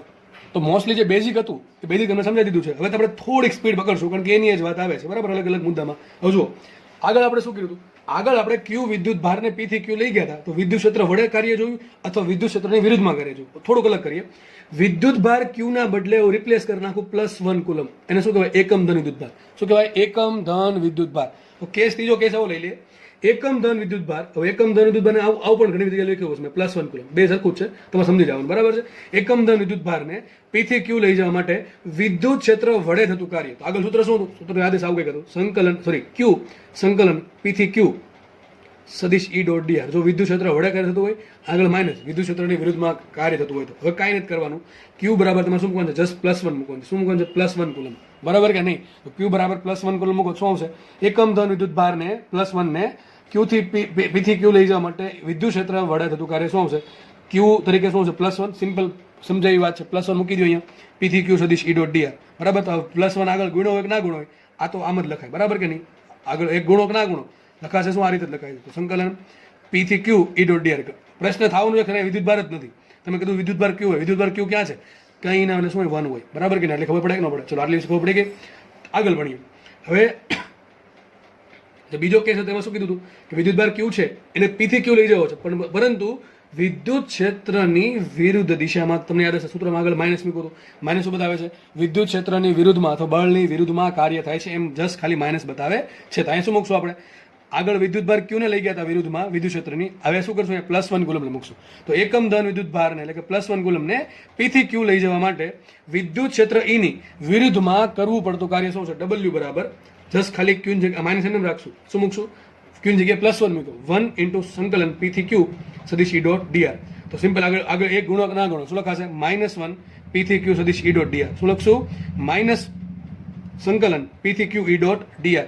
આ માઇનસ તમે સંકલન આપી દો શું થઈ જશે, Q થી P, હમણાં કીધું તે પ્રમાણે, બરાબર છે.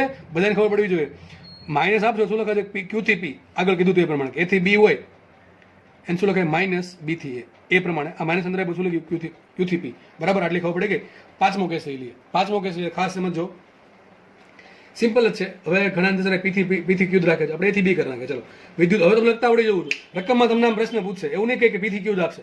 માનો કે પ્રશ્ન આવો પૂછાણો, તમારે સૂત્ર બનાવવાનું છે, તમને પ્રશ્ન પૂછાણો કે વિદ્યુત ભાર Q ને A થી B સુધી લઈ જવા માટે વિદ્યુત ક્ષેત્ર વડે થતું કાર્ય શું હોય, તો સૂત્ર શું આવશે, સંકલન E.dr. તો પાકું આવશે તે, ક્યાંથી ક્યાં લઈ જવાનું છે, A થી B. હવે ખાસ જોવાનું કોણ લઈ જવાનું છે, Q, આગળ Q વડે ગુણ નહીં. હવે ખાસ જોવાનું વિદ્યુત ક્ષેત્ર વડે કે વિદ્યુત ક્ષેત્ર વિરુદ્ધમાં, વડે તો આગળ પ્લસ કરવાનું, વિરુદ્ધમાં તો માઇનસ કરવાનું, બેસ એ જ વસ્તુ છે. આટલી ખબર પડે કે મગજમાં મેં કીધું હતું, લેક્ચર જેમ જેમ ચાલતો જશે એમ બધું મોઢે થતું જશે, યાદ રહેતું જશે, સમજાતું જશે અને ચેપ્ટરનો પાયો મજબૂત બનતું જશે. જો અહીંયા મનથી ધ્યાનથી લેક્ચર જોશો તો બીજી વખત લેક્ચર જોવાની જરૂર નહીં પડે. જસ્ટ ખાલી ઉપર છેલ્લી નજર હશે ને તો લેક્ચર છે એ તરત 10 મિનિટમાં આવડી જશે, પણ અહીંયા ધ્યાનથી સમજવું પડશે, બરાબર. એટલે બધા એક્ઝામ્પલ એટલે લખું છું, બાકી આ બધું કાંઈ કરવાની જરૂર નથી. હમણાં એક સૂત્ર આવે સીધું આપી દઉં તો ચેપ્ટર તો સ્ટાર્ટ થઈ જ જાય.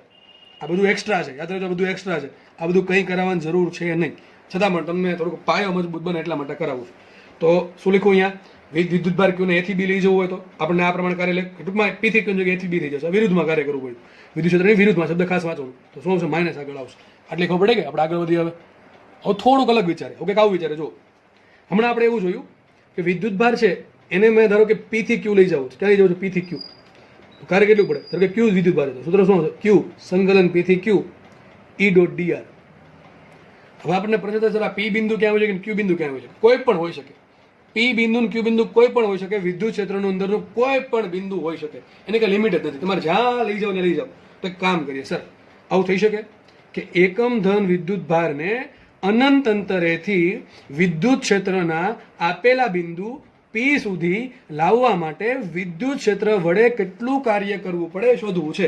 ઘણા કેસમાં તો અઘરું લાગે છે, અરે દોસ્ત અઘરું કાંઈ નથી, હમણાં જે ભણાવ્યું એ જ છે. Q વિદ્યુત ભારને ક્યાંથી ક્યાં લઈ જવાનું છે, અનંત અંતર. તો આપણું પહેલું બિંદુ કઈ થયું, ઇન્ફિનિટી. જો આ સૂત્ર ધ્યાનથી સમજજો, બાકી ઉપરથી જશે. આટલું સમજાવવા માટે આગળના તમને 6 કેસ ભણાવ્યા છે, આટલું સમજાવવા માટે આગળના 6 કેસ ભણાવ્યા છે. હવે અહીંથી અઘરું ના લાગુ છું, બરાબર? સમજાવું છું, જેમ સમજાવતો જાઉં છું એમ સમજી જાવ. ઓકે, ઘણા સમજી ગયા હશે સમજાવવા પહેલા મારા આગળના 6 કેસ ભણીને. તો એકમ ધન વિદ્યુત ભાર કોને લઈ જવાનું છે? +1 કુલમને. કઈ વાંધો નહીં, આગળ વધીએ આપણે. તો લખતા જાય, ચલો કોને લઈ જવાનું છે? +1 કુલમને. +1 કુલમ લઈ જવાનું છે, આગળ વધીએ. ક્યાંથી લઈ જવાનું છે? અનંત અંતરેથી પી બિંદુ. તો સ્ટાર્ટ ક્યાંથી કરશું? અનંત અંતર. જો પી થી ક્યુ, તો પી થી ક્યુ આમ આવે. જે સ્ટાર્ટ કર્યું નીચે આવે, જ્યાં લઈ જવાનું છે ક્યુ પર આવે. તો લઈ જવાનું ક્યાં છે? અનંત અંતરેથી ક્યાં લાવવાનું છે? પી સુધી. તો અનંત અંતર સ્ટાર્ટ કરશું, પી સુધી આવશે. કોના દ્વારા? વિદ્યુત ક્ષેત્ર વડે. તો શું છે? સદિશ ઈ ડોટ ડી. હવે ક્યાં અઘરું છે? બની ગયું સૂત્ર? સૂત્ર બન્યું કે ના બન્યું? જો કે +1 કુલમ હશે, ભૂલ પડી ગઈ. 1 આવશે, 1. સમજ પડે કે ના પડે? સમજ પડવી જોઈએ. તો શું કર્યું? આગળ કર્યું એ જ છે, આમાં કે નવીન નથી. ખાલી ઇન્ફિનિટી આવ્યો, એક પોઈન્ટ બદલી નાખ્યો મેં, એક પોઈન્ટ ફિક્સ કરી નાખ્યો અનંત અંતરેથી. તો વાંચો હવે ખાસ. એકમ ધન વિદ્યુત ભાર હતો +1 કુલમને. અનંત અંતર, તો અનંત અંતરથી ઇન્ફિનિટી ક્યાં લાવવાનું છે? વિદ્યુત ક્ષેત્રના આપેલ બિંદુ પી, તો પી બિંદુ સુધી લાવવાનું છે. કોના વડે કાર્ય કરવાનું છે? વિદ્યુત ક્ષેત્ર વડે. તો શું આવશે? સદિશ ઈ ડોટ ડીઆર. સેમ વસ્તુ જો એ લખ્યું છે, અનંત એટલે કે ઇન્ફિનિટી થી પી લાવવાનો છે. કોને? એકમ ધન વિદ્યુત ભારને +1 કુલમ વડે. ઇન શોર્ટ લખ્યું છે, આ લાઈનથી ઇન શોર્ટ લખી છે. શું લખી છે? જો આના પરથી પણ તમને સૂત્ર લખતા આવડી જાય. જો કે અનંત અંતરથી પી સુધી લાવવાનું છે, તો લખું સંકલન ઇન્ફિનિટી થી પી. કોને લાવવાનું છે? એકમ ધન વિદ્યુત ભારને. તો +1 કર્યો આગળ. કોના વડે? વિદ્યુત ક્ષેત્ર વડે. આગળ પ્લસ જ આવશે, બરાબર છે? આગળ માઇનસ આવશે. સદિશ ઈ ડોટ ડીઆર. ચલો આ વાંચો. આ જાતે લખતા આવડવા જોઈએ તમને. આ જાતે લખતા આવડવું જોઈએ સૂત્ર. એકમ ધન વિદ્યુત ભારને અનંત અંતરેથી, એટલે અનંત અંતરે ઇન્ફિનિટીથી વિદ્યુત ક્ષેત્રના આપેલા બિંદુ પી સુધી લાવવા માટે વિદ્યુત ક્ષેત્રની વિરુદ્ધમાં કરવું પડતું કાર્ય. ઘડીક આટલું રાખો તો શું આને લખાય? આ પ્રમાણે લખાય. વિચારો. પહેલા સંકલન કરવાનું. કોને ક્યાંથી લાવવા છે? ઇન્ફિનિટીથી પી લાવવાનું છે. તો લખવું આપણે ઇન્ફિનિટીથી પી. કોને લાવવાનું છે? +1 કુલમ. આગળ લખશું, આગળ એક વડે ગુણશું. વિદ્યુત ભાર તરીકે ક્યુ તરીકે 1 આવશે. ક્યાં લાવવાનું છે? વિદ્યુત ક્ષેત્રની વિરુદ્ધમાં. તો કાર્ય શું? સદિશ ઈ ડોટ ડીઆર તો આવશે જ, પણ આગળ આવશે માઇનસ. સમજ પડે કે આપણે? આટલું લખતા આવડી ગયું તો આ મારી 30 મિનિટ ફળે ગઈ. હું તમને ભણાવ્યું છે, મારું કામ પૂરું થઈ ગયું. તમને આટલું લખતા આવડી જવું જોઈએ ગુજરાતી ભાષામાંથી. આમાં છતાં આવડી જવું જોઈએ. જો તમને આવડી ગયું આટલું લખતા, તો સમજવાનું કે આપણે લેક્ચર જે છે આ 30 મિનિટ વ્યવસ્થિત જોઈ છે. નથી આવડતું હજી, તો તમારે હજી ટૂંકમાં ફરીથી આગળનું ટોપિક ક્લિયર કરવાની જરૂર છે. પણ એવા બહુ ઓછા લોકો હશે જેને હજી એ સમજ નહીં પડ્યું. તમને 6 થી 7 કેસ મેં સેમ ટુ સેમ સમજાવ્યા, એના માટે જસા લખવા માટે. હવે સમજો, અનંત અંતરેથી એટલે ઇન્ફિનિટી અંતરેથી પી બિંદુ સુધી +1 કુલમને વિદ્યુત ક્ષેત્રની વિરુદ્ધમાં લાવવા માટે ટૂંકમાં આપણે કંઈક આવું કરવું પડે. એક વિદ્યુત ભાર ક્યુ છે, ક્યાં? ઇન્ફિનિટી અંતરે છે. પી બિંદુ ધારો કે અહીંયા છે, અહીંયા ધારો કે વિદ્યુત ક્ષેત્ર છે, અહીંયા શું વિદ્યુત ક્ષેત્ર છે? આ પ્રમાણે વિદ્યુત ક્ષેત્ર છે, બરાબર? વિદ્યુત ક્ષેત્ર ધારો કે આ પ્રમાણે બહાર રહે છે. આપણે ક્યુને ખેંચીને ક્યાં લાવવાનું છે? અનંત અંતરેથી છેક પી બિંદુ સુધી લાવવાનો છે. આ પ્રમાણે આપણે કંઈક કરવું પડશે. તો જે કાર્ય કરવું પડે એ જ કાર્યને શું કહેવાય? પી બિંદુનું વોલ્ટેજ, પી બિંદુનું વિદ્યુત સ્થિતિમાન. જો કેટલું ઇઝી છે, કેટલું ઇઝી છે. વિદ્યુત સ્થિતિમાન કહે છે. આઈ થિંક તમને બધાને ખબર પડી ગઈ છે કે વિદ્યુત સ્થિતિમાન શું છે. આમ ફિલિંગ આવે છે ભાઈ. સબ્જેક્ટ ફિઝિક્સ એ ફિલિંગનો જ છે. ફિલિંગ આવે છે સર વિદ્યુત સ્થિતિમાન શું છે? વિચારો કંઈક આવું છે. વિચારો, કલ્પના કરો થોડુંક આમ કે ભાઈ એક વિદ્યુત ભાર કેવું છે? અનંત અંતરે છે, ઘણો દૂર છે. આપણે ત્યાં મારી પાસે વિદ્યુત ક્ષેત્ર છે. એ વિદ્યુત ક્ષેત્રમાં કોઈ બિંદુ પી છે. હવે અનંત અંતરથી ખેંચીને વિદ્યુત ક્ષેત્રની વિરુદ્ધમાં મારે અનંત અંતરેથી પી બિંદુ લાવવો છે. તો પી બિંદુ કોને લાવવો છે? +1 કુલમને. +1 કુલમને એકમ ધન વિદ્યુત ભારને અનંત અંતરેથી વિદ્યુત ક્ષેત્રના આપેલ બિંદુ પી સુધી લાવવા માટે વિદ્યુત ક્ષેત્રની વિરુદ્ધમાં કરવા પડતા કાર્યને શું કહેવાય? વિદ્યુત સ્થિતિમાન કહે છે. આઈ થિંક બધાને વ્યાખ્યા વિદ્યુત સ્થિતિમાનની સમજાઈ ગઈ છે. આમાં ગોખવાની જરૂર નથી કે સર આ બધું શું છે. હવે બધું શું છે ખબર પડવી જોઈએ, બરોબર કે નહીં? શું લખ્યું છે? અનંત અંતરથી પી બિંદુ સુધી લાવવો છે. કોને? એકમ ધન વિદ્યુત ભારને. ક્યાં? વિદ્યુત ક્ષેત્રની વિરુદ્ધમાં. તો જે કાર્ય કરવું પડે એ કાર્યને જ વિદ્યુત સ્થિતિમાન કહેવાય. તો આના પરથી આપણને કંઈક એવી સેન્સ આવે વોલ્ટેજની કે વિદ્યુત સ્થિતિમાનની, કે વિદ્યુત સ્થિતિમાન એક ટાઈપનું કાર્ય છે. આવે કે ના આવે? આવી સેન્સ તમને ફિલિંગ આવી જોઈએ. વિદ્યુત ક્ષેત્ર શું છે? એક ટાઈપનું કાર્ય છે. કયું કાર્ય છે? એકમ ધન વિદ્યુત ભારને અનંત અંતરેથી પી બિંદુ સુધી લાવવા માટે વિદ્યુત ક્ષેત્રની વિરુદ્ધમાં જે કાર્ય કરવું પડે એ કાર્ય જ છે વિદ્યુત સ્થિતિમાન. હવે કાર્ય કેવી રાશિ? અદિશ રાશિ. તો મને એમ કહો વિદ્યુત સ્થિતિમાન પણ કેવી રાશિ? અદિશ રાશિ. જો વિદ્યુત ક્ષેત્ર હોય તો જરૂર પડે સર વિદ્યુત ક્ષેત્ર કેટલું છે ને કઈ દિશામાં છે. વિદ્યુત સ્થિતિમાનમાં ખાલી એટલું જ જરૂર પડશે સર વિદ્યુત સ્થિતિમાન કેટલું છે, કઈ દિશામાં છે, કદાપી શોધવાનું હશે જ નહીં. કારણ કે વિદ્યુત સ્થિતિમાન અદિશ રાશિ છે. કારણ શું? કાર્ય છે, એક ટાઈપનું કાર્ય છે. એક ટાઈપનું કાર્ય છે, પણ કોના માટે? +1 કુલમ માટે. તો જો લખ્યું છે અહીંયા કેટલું કાર્ય? ઇન્ફિનિટીવથી પી સુધી લાવવાનું કાર્ય. તો સંકલન ઇન્ફિનિટીવથી પી ઈ ડોટ ડીઆર અને આગળ 1 લખેલો છે દેખાવો જોઈએ. અને માઇનસ શું કામ આવ્યું? વિદ્યુત ક્ષેત્રની વિરુદ્ધમાં કાર્ય થાય છે એટલા માટે. અને આને જ શું કહેવાય? આને કહેવાય પી બિંદુ આગળનું વોલ્ટેજ. જો વોલ્ટેજ માટે આપણે વી વાપરશું, વોલ્ટેજ માટે સંજ્ઞા વી વાપરશું વિદ્યુત સ્થિતિમાન માટે. તો કોનું વોલ્ટેજ છે? વીનું વોલ્ટેજ છે. યાદ રાખો, વોલ્ટેજ છે એ ભલે અદિશ રાશિ છે, પણ તમે એકલું વોલ્ટેજનું કોઈ મહત્વ નથી. આપણે વોલ્ટેજને હંમેશા સાપેક્ષમાં જ માપવામાં આવે. માનો કે તમને પ્રશ્ન પૂછું, ભાઈ તમારી ઊંચાઈ કેટલી, તમે કેટલી ઊંચાઈએ છો અત્યારે? તો કોઈ પ્રશ્ન પૂછે સર ક્યાંથી? જમીનથી, પહેલા માળથી? તમે ધારો કે 10મા માળે છો, 10મા માળે તમે ઊભા છો કોઈ બિલ્ડિંગમાં, ટેરેસ પર, સોરી ધારો કે ટેરેસ પર ઊભા છો. તો કોઈ પ્રશ્ન પૂછે કે ભાઈ તમારી ઊંચાઈ કેટલી ઊંચાઈએ છો તમે? તો પ્રશ્ન મગજમાં કદાચ થાય કે કેટલી ઊંચાઈથી હશે. કંઈ નહીં હોય તો આપણે જમીન લઈ લઈએ. ચલો જમીનથી 10મા ટેરેસ એટલી ઊંચાઈ. એવું થોડું જરૂર છે જમીન જ લઈ. કોઈ એમ કોઈ 5મા માળે હોય, બરોબર, તમે ટેરેસ પર, તમે શું કહો ભાઈ હું ટેરેસ પર છું, તો ઊંચાઈ કેટલી થઈ?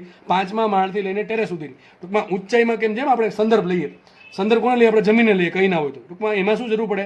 કેટલો ફેરફાર થાય છે એની જરૂર પડે. તમે યાદ હશે આવું સ્થિતિ ઉર્જા ભણાવ્યું હતું કે સ્થિતિ ઉર્જા છે એ સંદર્ભ રાશિ છે. ટૂંકમાં સ્થિતિ ઉર્જા છે એનું નિરપેક્ષ મૂલ્યનું કોઈ મહત્વ નથી, સાપેક્ષ મૂલ્યનું મહત્વ. સાપેક્ષ એટલે કોની સાપેક્ષ સ્થિતિ ઉર્જા? તમને યાદ હશે આપણે નોર્મલી શું લઈએ? જમીન પર સ્થિતિ ઉર્જા 0 લઈએ અને જેમ જેમ ઊંચાઈ વધતી જાય ત્યારે ઊંચાઈ સ્થિતિ ઉર્જા શું છે? mgh.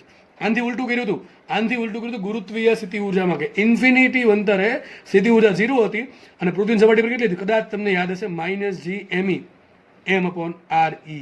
આવું યાદ હશે કદાચ તમને, આવું ભણાવ્યું હતું. સેમ વસ્તુ અહીંયા છે.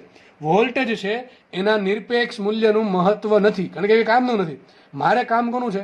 કોની સાપેક્ષ વોલ્ટેજ. તો આ કોનું વોલ્ટેજ કહેવાય? પી બિંદુનું વોલ્ટેજ. તમે કીધું સર કે વોલ્ટેજ પી બિંદુનું કહેવાય, તમે પછી એમ કહો છો કે સાપેક્ષ કહેવાય. તો સાપેક્ષ કોની સાપેક્ષ છે? ઇન્ફિનિટીવની સાપેક્ષ છે. ક્યાંથી ક્યાં લેવા? ઇન્ફિનિટીવથી પી લેવા. તો એને વાંચતા જો શું લીધું અને વાંચતા આવડવું જોઈએ. આ વેગ નથી, શું છે? વોલ્ટેજ. કોનું વોલ્ટેજ? મેં પહેલા કીધું તું જે પહેલા હોય ને એનું બધું હોય. રાશિ કોને લાગુ પડે? પહેલા હોય ને. તો પી નું વોલ્ટેજ ઇન્ફિનિટી સાપેક્ષ. આપણે આવું ભણતા VAB એટલે કે A નો B સાપેક્ષે વેગ.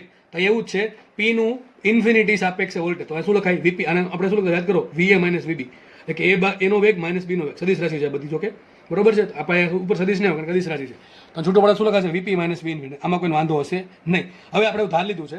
કેમ ઘણા અંતરે આપણે ઇન્ફિનિટી અંતર જ કેમ પસંદ કર્યું? આપણે બીજું કેમ પસંદ ન કર્યું? એનું કારણ એ છે કે ઇન્ફિનિટી અંતરે આપણે એવું ધારી લીધું છે કે વોલ્ટેજ 0 છે. શું ધારી લીધું છે?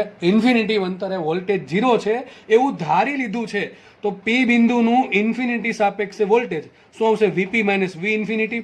પરંતુ V ઇન્ફિનિટી જો 0 હોય તો શું આવશે? VP - 0 બરાબર VP થઈ ગયું કે ન થઈ ગયું? તો હું એમ કહું કે પી બિંદુ આગળનું વોલ્ટેજ, તો મતલબ એમ સમજવાનું તમારે કે પી બિંદુનું ઇન્ફિનિટી સાપેક્ષ વોલ્ટેજ. કારણ કે કોઈ પણ બિંદુનું એકલું વોલ્ટેજ હોય નહીં, કોઈકની સાપેક્ષ જો કોઈ સાપેક્ષ હોય કોણ હોય? ઇન્ફિનિટી હોય. આટલી ખબર પડે કે ના પડે? આટલી બધાને ખબર પડવી જ જોઈએ. સમજ પડે છે કે નહીં? તો ઘણું બધું આટલા 2-3 લીટીમાં આપણે ઘણું બધું શીખી ગયા કે વોલ્ટેજ કોને કહેવાય. કોનું વોલ્ટેજ છે? પી બિંદુનું. કોની સાપેક્ષે? ઇન્ફિનિટી સાપેક્ષે. ઇન્ફિનિટી સાપેક્ષે વોલ્ટેજને શું કે? VP - V infinity. પરંતુ V ઇન્ફિનિટી શું લીધું આપણે? 0 ધાર લીધું. આ ધારેલું છે, યાદચ્છિક રીતે પસંદ કરેલ છે. યાદચ્છિક રીતે પસંદ કરેલ છે. આપણી સરળતા માટે પસંદ કર્યું છે કે V ઇન્ફિનિટી બરાબર 0 મૂકી દેશું આપણે. એ પ્રમાણે આપણે ગ્રાઉન્ડનું પૃથ્વીનું વોલ્ટેજ 0 લઈએ મોટા ભાગે. બરાબર છે? ઓકે, ચલો. તો આઈ થિંક બધાને ખબર પડી કે આ શું કહેવા માંગે છે સમીકરણ. તો આ સમીકરણ બધાને ખબર પડી જવી જોઈએ. શું લખવું છે? ખાસ વાંચતા આવડવું જોઈએ, સમજતા આવડવું જોઈએ. આ વસ્તુ આવડી ગઈ, તમારું અડધું કામ પૂરું થઈ ગયું. બરોબર છે? આગળ વધીએ આપણે. તો આગળની વસ્તુ સમજાઈ ગઈ. તો આ વસ્તુ સમજાઈ ગઈ. ચલો, તમે આમ કીધું કે પી બિંદુ આગળ વોલ્ટેજ શોધો, તો તમને હવે આવું બધું કંઈ નહીં આવે. તો પેલી વ્યાખ્યા હતી ને કે અનંત અંતરેથી એકમ ધન દૂધભારને પી બિંદુ સુધી લાવવાનો છે વિદ્યુત ક્ષેત્રની વિરુદ્ધમાં જે કાર્ય કરવું પડે. અને શું કે પી બિંદુનું વોલ્ટેજ આ જાતે આમને લખતા આવડવું જોઈએ. વિચારવાનું આમ છે કે વોલ્ટેજ કીધું છે કોનું? પી બિંદુનું. તો પી બિંદુ ઉપર આવશે. વોલ્ટેજ એકલું હોય નહીં. કોણ સાપેક્ષ હોય? ઇન્ફિનિટી સાપેક્ષ. કોણ સાપેક્ષ હોય? ઇન્ફિનિટી સાપેક્ષ. તો કરવાનું શું થશે? એકમ ધન દૂધ એટલે +1 એ મૂકવો પડે.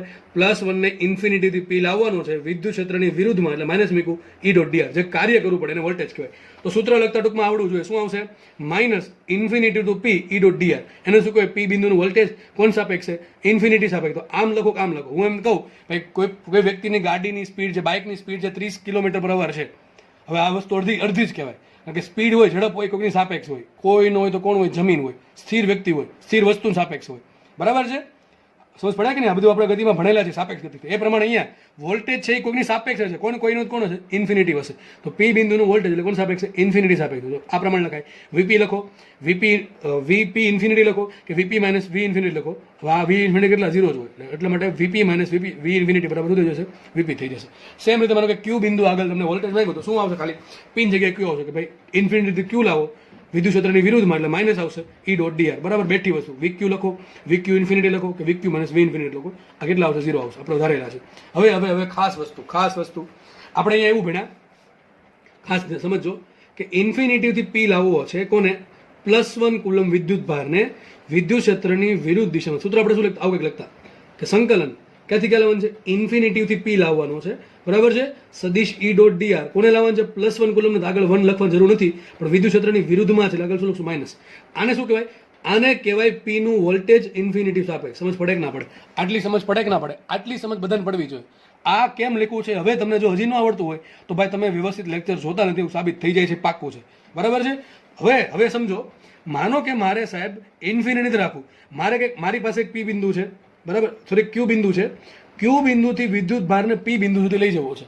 તો સર વોલ્ટેજમાં કેટલો ફેરફાર થાય એ શોધવું છે. તો લખ્યું છે અહીંયા પી બિંદુનું ક્યુ બિંદુ સાપેક્ષ વોલ્ટેજ. જેને આ ખબર પડી ગઈ ને આ સમજ પડી જશે. અહીં શું લખ્યું આપણે? અહીંયા એવું લખ્યું છે કે પી બિંદુનું ઇન્ફિનિટી સાપેક્ષ વોલ્ટેજ શું આવે? તો આના લખાય પ્રમાણે કે વીપી માઇનસ વી ઇન્ફિનિટી.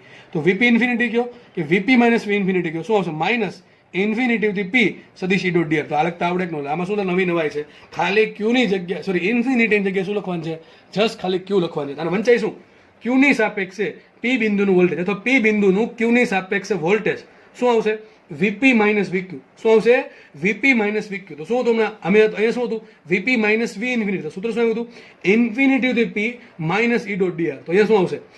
ક્યુ થી પી એટલે કે ઇન્ટિગ્રેશન ઓફ ક્યુ થી પી, બરાબર ને, માઇનસ ઈ ડોટ ડીઆર. ખાલી ઇન્ફિનિટી જગ્યાએ ક્યુ આવ્યું. કેમ? આપણે અહીંયા ઇન્ફિનિટીથી પી સુધી લાવતા હતા, અહીંયા ક્યાં લાવશું? ક્યુ થી પી લઈ જશું એકમ ધન વિદ્યુત ભારને વિદ્યુત ક્ષેત્રની વિરુદ્ધમાં એટલે કાર્ય કરવું પડે. શું કહેવાય? ક્યુ થી પી એટલે શું કહેવાય? ક્યુ બિંદુની સાપેક્ષે પી બિંદુનું વોલ્ટેજ. તો આ સૂત્ર અત્યાર સુધીની ચર્ચાનું સૌથી મહત્વનું સૂત્ર. આ સૂત્ર જે છે એ ભાઈ બહુ જ કામનું સૂત્ર છે અને એમાં જરાય પણ ગોખવાનું થતું નથી, બરાબર. બધાને આવડવું જોઈએ. હવે તમે વીક્યુ 0 મૂકી શકો? ના સાહેબ, હવે તમે વીક્યુ 0 મૂકી શકો નહીં, બરાબર છે. તમને વીક્યુ કંઈક હશે 1 વોલ્ટ 2 આ 0 હોઈ શકે. એવું નહીં કે 0 ના હોઈ શકે, 0 હોઈ શકે, પણ ડેફિનેટલી તમે ના જ કહી શકો દર વખતે કે 0 જ હશે. વી ઇન્ફિનિટી છે તમે 100% 0 કહી જ શકો. તો આને શું કહેવું પડે? આને વીપી કહેવાય. હવે આ આને વીપી ના કહેવાય. આને શું કહેવાય?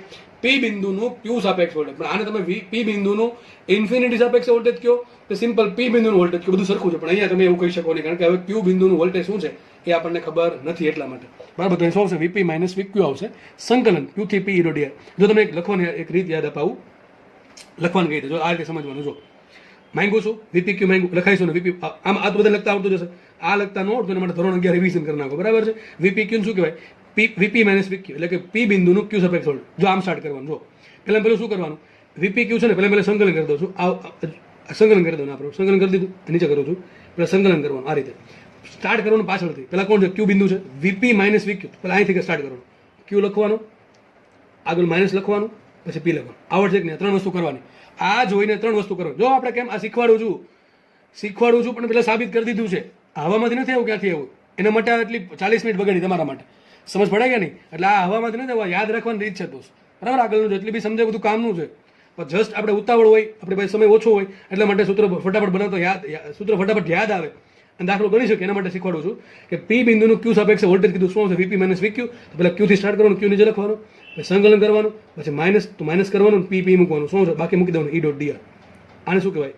પી બિંદુનું ક્યુ સાપેક્ષ વોલ્ટેજ વીપી ક્યુ. વાત પતી ગઈ. ચલો સેમ આપણે એક પ્રેક્ટિસ કરીએ. આ પ્રેક્ટિસ માટે લખ્યું છે અને પહેલાં વંચાય એમ કે એ પાસે અથવા એ આગળ બી સાપેક્ષ વોલ્ટેજ એટલે કે એનું બી સાપેક્ષ વોલ્ટેજ શું હોય? પહેલાં લખાઈશું આને વીએ માઇનસ વીબી. શું લખાય?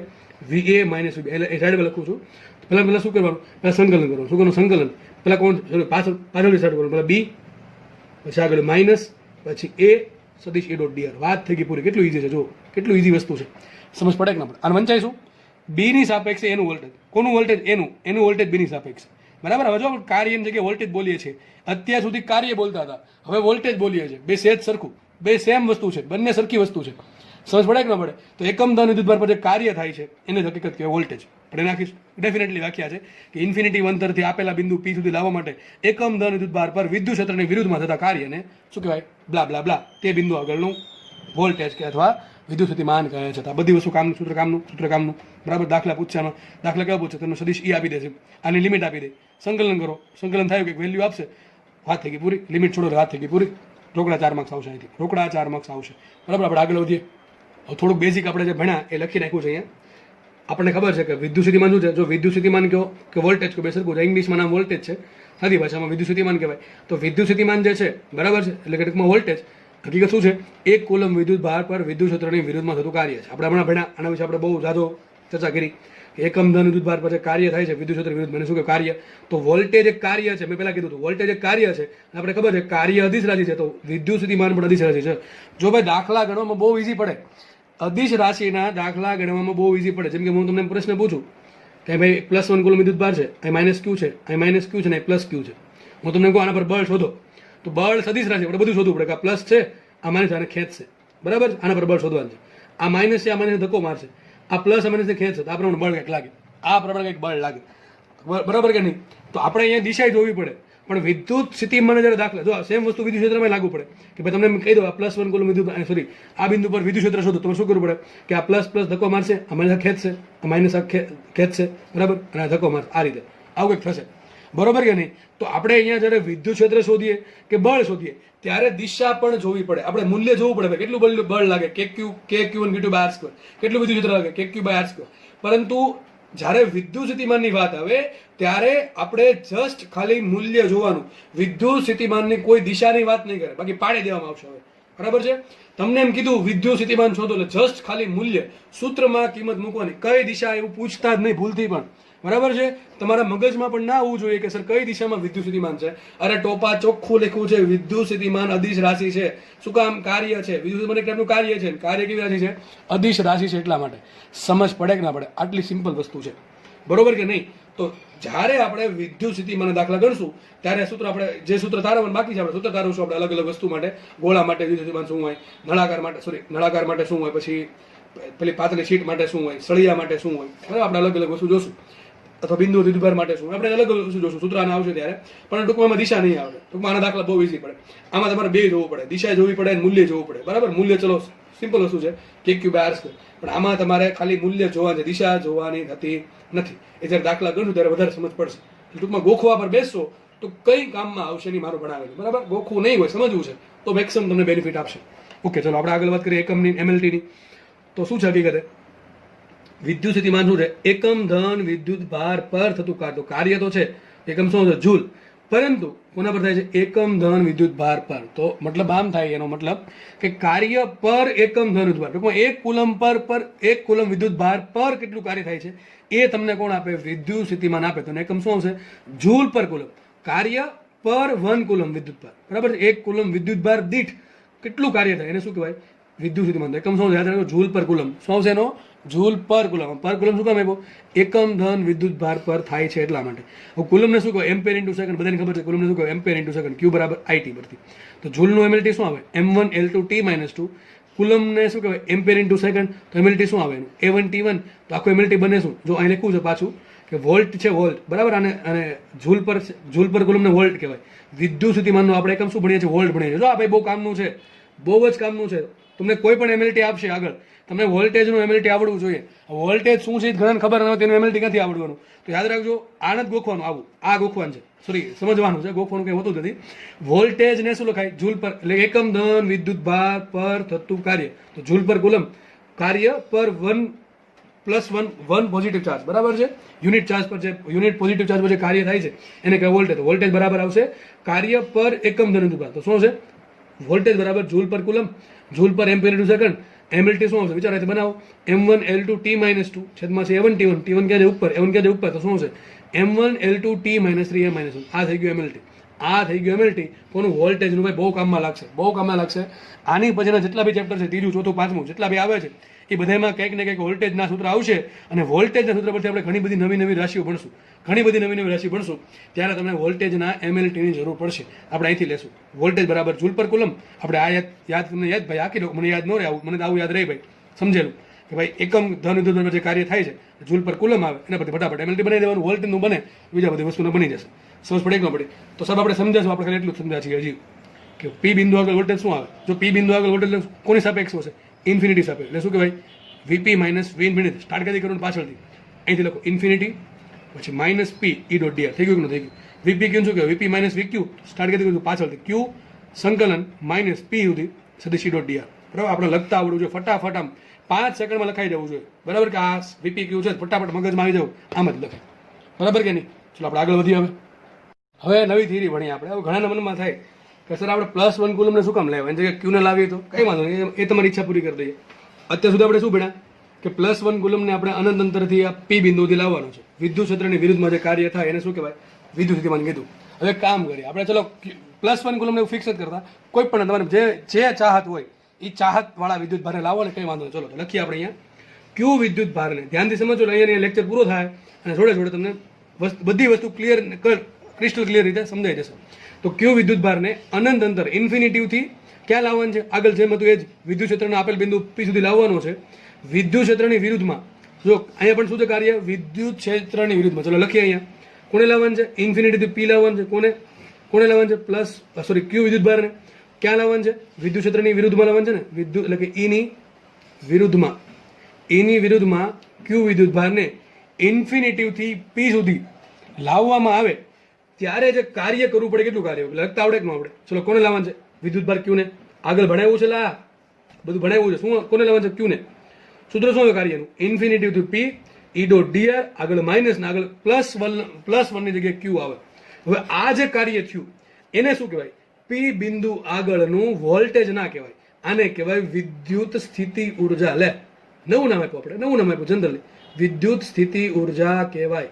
હું હવેથી સ્થિતિ ઉર્જા કહીશ, બરાબર? સ્થિતિ ઉર્જા કે સ્થિતિ ઉર્જા ઘણા ટાઈપ આપણે આવું ભણ્યા હતા. ગુરુત્વીય સ્થિતિ ઉર્જા ભણ્યા હતા, યાદ કરો. ગુરુત્વીય સ્થિતિમાન ભણ્યા હતા અને ગુરુત્વીય સ્થિતિ ઉર્જા ભણ્યા હતા. સેમ વસ્તુ હતી. ત્યાં ખાલી શું હતું? ત્યાં હતી ગુરુત્વીય ક્ષેત્ર હતું અને વિદ્યુત ભાર હતો, ત્યાં એકમ દળ હતું. ત્યાં 1 કિલોગ્રામનો પદાર્થ ને m દળનો પદાર્થ હતો. ત્યાં જોઈ લેવાનું છૂટી તમારા ગુરુત્વાકર્ષણની બુક ખોલીને જોઈ લેજો. સેમ ટુ સેમ વસ્તુ. અને મેં ત્યારે એવું કીધું હતું, જ્યારે 12મા ધોરણનું ચેપ્ટર નંબર 1 અને 2 આવશે ને ત્યારે સમજાજો, એનો વારો આવી ગયો છે. સેમ વસ્તુ આપણે એવું ભણ્યા હતા કે 1 કિલોગ્રામ દળને ગુરુત્વીય ક્ષેત્ર ઈ જેટલા ગુરુત્વીય ક્ષેત્રમાં અનંત અંતરેથી પી બિંદુ સુધી લાવવા માટે ગુરુત્વીય ક્ષેત્રની વિરુદ્ધમાં કરવા પડતા કાર્યને શું કહેવાય? એને કહેવાય શું?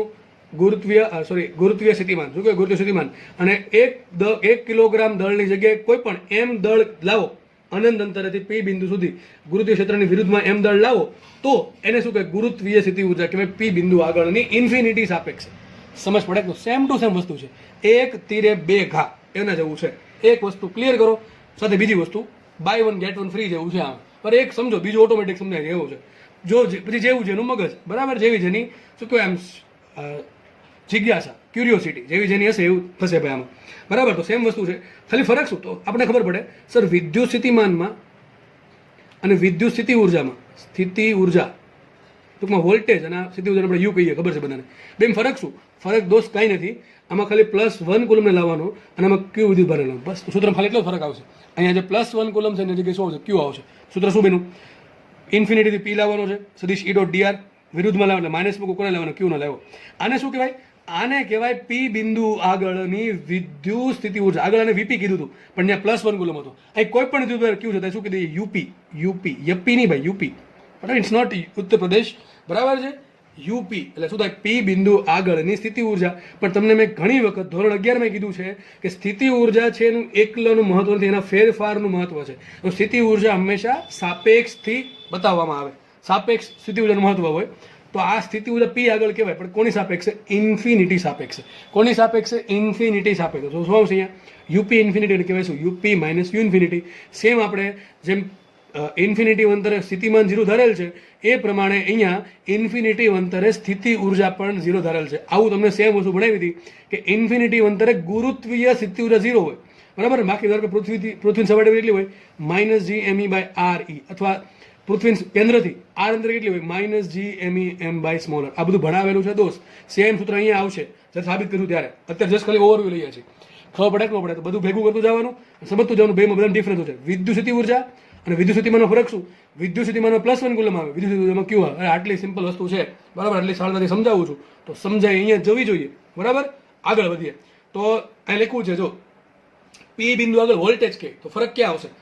ઇન્ફિનિટીથી પી લાવવાનું છે, એકમ દર લીધું તો કોઈ +1 આવે, +1, બરાબર? આગળ માઇનસ એમ જ આવશે. ઈ ડોટ ડીઆર બસ, સંકલન ઈ ડોટ ડીઆર. અહીંયા શું આવે? જો પી બિંદુ આગળ સ્થિતિ ઉર્જા કે તો શું આવશે? ક્યુ આવશે. કોની સ્થિતિ ઉર્જા કહેવાય? ક્યુ વિદ્યુત ભાર. કોની કહેવાય? ક્યુ વિદ્યુત ભારની. ક્યુ વિદ્યુત ભારની સ્થિતિ ઉર્જા કહેવાય, બરાબર છે. ક્યુ વિદ્યુત ભારની સ્થિતિ ઉર્જા કહેવાય કયા બિંદુ આગળ? પી બિંદુ આગળ. કોની સાપેક્ષે? ઇન્ફિનિટી સાપેક્ષે. કયા બિંદુ? પી બિંદુ આગળ.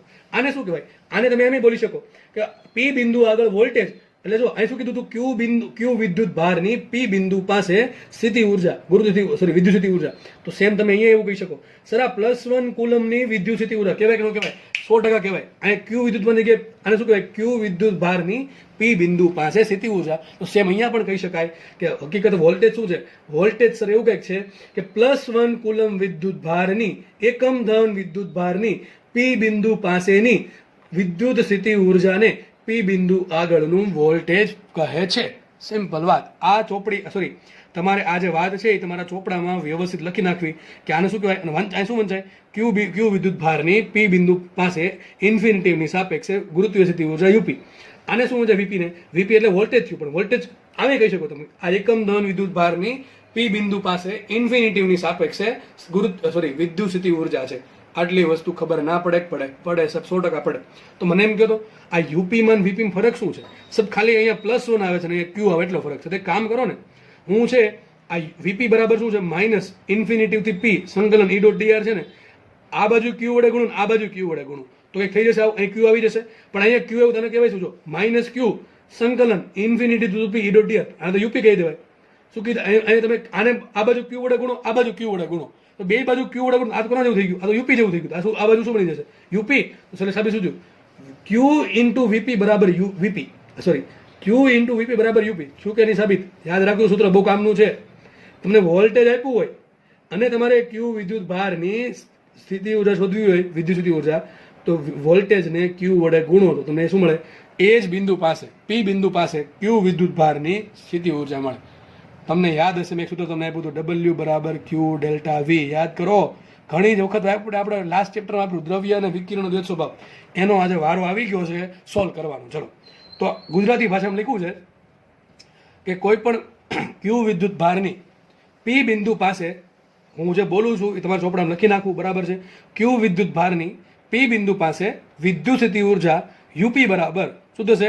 ક્યુ વિદ્યુત ભાર ગુણ્યા પી બિંદુ આગળનું વોલ્ટેજ. તમારે પી બિંદુ પાસે વોલ્ટેજ ખબર હોય તો ત્યાં તમે આ પી બિંદુ પાસે તમારે વોલ્ટેજ ખબર હોય તો એ બિંદુ પાસે તમે કોઈ પણ વિદ્યુત ભારની સ્થિતિ ઉર્જા શોધી શકો. ખાલી શું કરવાનું? એ વોલ્ટેજને તમારે ક્યુ વડે ગુણી નાખવાના. જે વિદ્યુત ભારની તમારે પી બિંદુ પાસે વિદ્યુત સ્થિતિ ઉર્જા જોતી છે એને જસ્ટ વોલ્ટેજને ક્યુ વડે ગુણો. શું મળે તમને? સીધી એ બિંદુ પાસે સ્થિતિ ઉર્જા મળે. લખ્યું છે વિદ્યુત સ્થિતિ ઉર્જા બરાબર, ઇન શોર્ટમાં લખ્યું, તમારે આખું લખવાનું છે, બરાબર? મેં આગળ બોલ્યો છું. સ્થિતિ ઉર્જા બરાબર શું લખ્યું છે? વિદ્યુત ભાર ગુણ્યા વોલ્ટેજ. હવે મને એમ કહો તો આપણે તમને યાદ હોય સૂત્ર ભણ્યા હતા, W બરાબર ડેલ્ટા કે. કાર્ય ઉર્જા પાવર ભણ્યા હતા. શું ભણ્યા હતા? W બરાબર ડેલ્ટા કે. આવું ભણ્યા હતા, W બરાબર ડેલ્ટા યુ. સ્થિતિ ઉર્જાના ફેરફારને કાર્ય જ કહેવાય, બરાબર? જ્યારે ઉચ્ચમાં ફેરફાર થાય ત્યારે પણ કાર્ય થાય, અને જ્યારે વેગમાં ફેરફાર થાય ત્યારે સૂત્ર આવે W બરાબર ડેલ્ટા કે. આવું ભણ્યા W બરાબર ડેલ્ટા યુ. આમ કહી શકાય ડેલ્ટા યુ બરાબર શું છે? Q into delta V. કહેવાય કે ન કહેવાય? વિચારો, યુ બરાબર શું છે? Q into V. યુ બરાબર શું છે? Q into V. મેં તમને કીધું હતું કે સ્થિતિ ઉર્જાનું કોઈ કામ નથી અને વોલ્ટેજનું કોઈ કામ નથી. કામ કોનું છે? એના ફેરફારનું કામ છે, કારણ કે સાપેક્ષ વસ્તુ છે એટલા માટે. તો આપણે સ્થિતિ ઉર્જા પી પાસે કોઈ કામ છે નહીં. હકીકત કોની કહેવાય? પી પાસે ના કહેવાય. કોની કહેવાય? પી ની પાસે કહેવાય ઇન્ફિનિટી સાપેક્ષ. હકીકત સાપેક્ષ જ છે. તો આપણે શું લઈએ? જસ્ટ ફેરફાર લઈએ. તો જો યુ બરાબર ક્યુવી હોય, સિમ્પલ શું છે? યુ બરાબર ક્યુવી હોય તો ફેરફાર શું લખાય? ડેલ્ટા યુ બરાબર ક્યુ ઇન્ટુ ડેલ્ટા વી લખાય કે ન લખાય?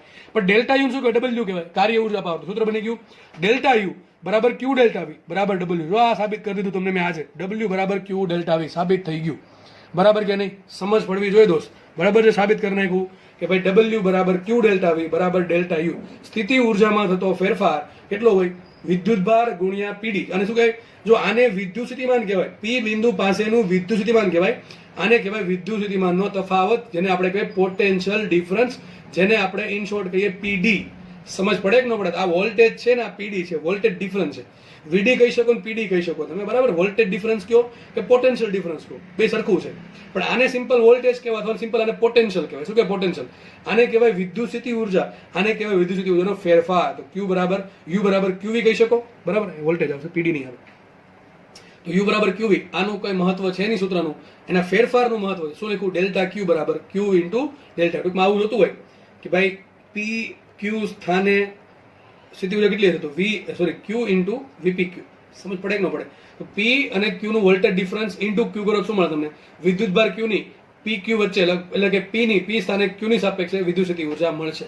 સિમ્પલ સમજ પડે એ વસ્તુ છે, બરાબર. પણ એનું કોઈ મહત્વ નથી. એટલે કે પી બિંદુ પાસે એકલા વોલ્ટેજનું કે એકલી સ્થિતિ ઉર્જાનું મહત્વ નથી. એટલે આપણે બીજાની સાપેક્ષે શોધીએ, એટલે ટૂંકમાં ડેલ્ટા યુ આવશે. સૂત્ર યાદ રાખજો, ડેલ્ટા યુ બરાબર ક્યુ ડેલ્ટા વી બરાબર ડબલ્યુ. આપણે આગળ ભવિષ્યમાં કામ આવશે, હું ફરતી સમજાવીશ નહીં, ડાયરેક્ટ સૂત્રથી ઉપાડીશ. કે ભાઈ તમને કહે કે ચેપ્ટર નંબર 2 ના પહેલા લેક્ચરમાં આપણે સાબિત કરેલું છે. તો સાબિત આપણે કરી દીધું.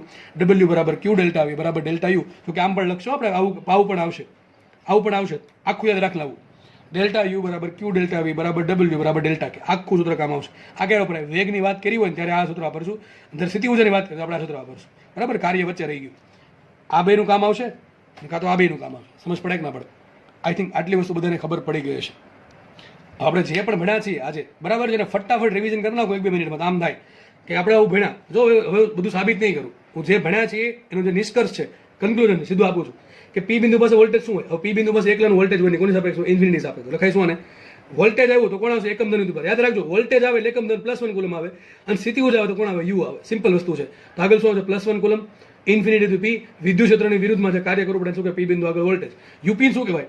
વિદ્યુત ભાર ક્યુ ને ઇન્ફિનિટી ટુ પી લાવવા માટે વિદ્યુત ક્ષેત્રની વિરુદ્ધમાં જે કાર્ય કરવું પડે શું કે પી બિંદુ પાસે સ્થિતિ ઉર્જા કહેવાય. ટૂંકમાં +1 કુલમ આવે, અહીંયા જસ આવે ક્યુ વિદ્યુત ભાર આવે. બેમાંથી એકેયનું કામ છે નહીં. આપણે કોનું કામ છે? ફેરફારનું કામ છે. એટલા માટે આપણે નવું લેવા વીપી ક્યુ યુપી ક્યુ. બરાબર, આ લખતા આવડવું જોઈએ. વીપી ક્યુ શું કહેવાય? બધાને હજુ લખ્યું છે વીપી માઇનસ વીક્યુ. વીપી ક્યુ આપણે તમારે સીધું લખીને શું નાખવાનું? આ લખી નાખવાનું વીપી માઇનસ વીક્યુ. સ્ટાર્ટ કરવાનું પાછળથી. ક્યુ સંકલન પી આગળ વચ્ચે જો ક્યુ સંકલન કર્યું, આગળ માઇનસ કર્યું, પી તો પી ઈ ડોટ ડીઆર. આને શું કહેવાય? આને વંચાય આમ કે પી બિંદુનું ક્યુ સાપેક્ષે વોલ્ટેજ અથવા વિદ્યુત સ્થિતિમાન. બરાબર છે. સેમ વસ્તુ મારે લખવી છે સ્થિતિ ઉર્જા માટે. તો શું કરીશું? યુપી ક્યુ ને શું લખીશ? UP minus UQ. પાછી એ જ વાત, ખાલી ફરક ક્યાં પડે? વિદ્યુત સ્થિતિ ઉર્જા આવે તો ક્યુ આવે, અને વોલ્ટેજ આવે તો +1 કુલમ આવે. લખો કે ના લખો? 1 લખો કે ના લખો કે ફરક પડે નહીં. તો યુપી ક્યુ બરાબર શું આવશે? યુપી માઇનસ યુક્યુ માઇનસ ક્યુ સંકલન ક્યુ થી પી ઈ ડોટ ડીઆર. આપણે લખવાના આ પ્રમાણે સંકલન કરી દેવાનું. ક્યુ લખવાનું, આગળ માઇનસ, આગળ પી, સ્થિતિ ઉર્જા તો આગળ ક્યુ વડે ગુણવા પડે ઈ ડોટ ડીઆર. અને કહેવાય શું? વોલ્ટેજને આમ વચાય કે એકમ ધન વિદ્યુત ભારની સ્થિતિ ઉર્જા. શું છે વોલ્ટેજ? એટલે એકમ ધન વિદ્યુત ભારની સ્થિતિ ઉર્જા. આ કોની સ્થિતિ ઉર્જા છે? ક્યુ વિદ્યુત ભારની છે. આ કોની કહેવાય? +1 કુલમની. તો છેલ્લે આપણે સાબિત કર્યું કે ડબલ્યુ બરાબર ડેલ્ટા યુ બરાબર આમ પણ લખી શકો તમે કે ક્યુ ઇન્ટુ વી બરાબર યુ. પણ આ સૂત્રનું કંઈ મિનિંગ છે નહીં, કારણ કે કામનું નથી. કારણ કે સ્થિતિ ઉર્જા અને વોલ્ટેજ છે, ફેરફારનું મહત્વ છે, સાપેક્ષ માપવામાં આવે એટલા માટે. તો સૂત્ર આપણે લેવા ડેલ્ટા યુ બરાબર ક્યુ ઇન્ટુ ડેલ્ટા યુ. આમ પણ લગાવ ઘણી બધા આવું પણ હશે. ડીયુ બરાબર ક્યુ ડીવી આવું પણ લખાય, બરાબર.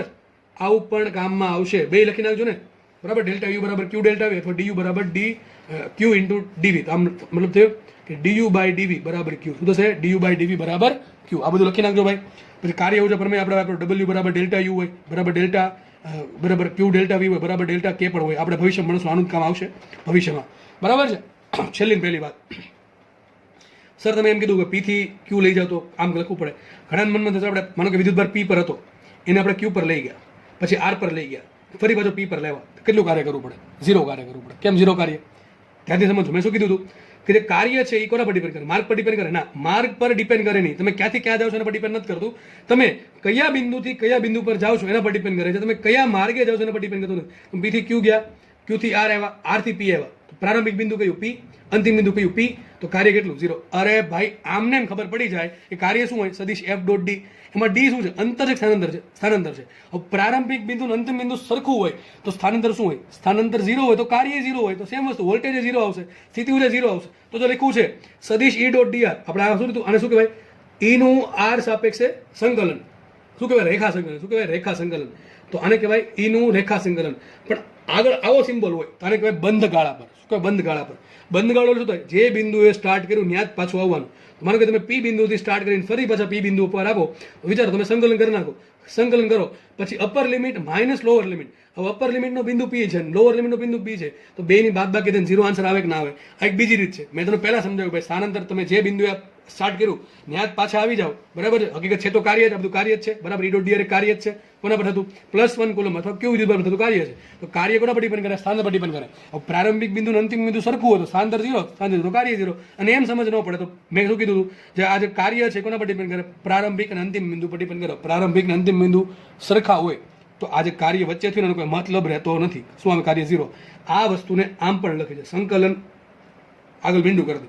આ શું કહેવાય? ક્લોઝ લૂપ, એટલે કે બંધ ગાળા પર થતું રેખા સંકલન.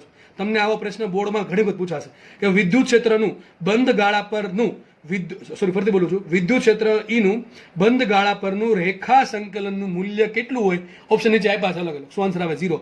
બંધ ગાળા પર જો અહીંયા ઈ ડોટ ડીએ હોત તો એ શું થઈ ગયું?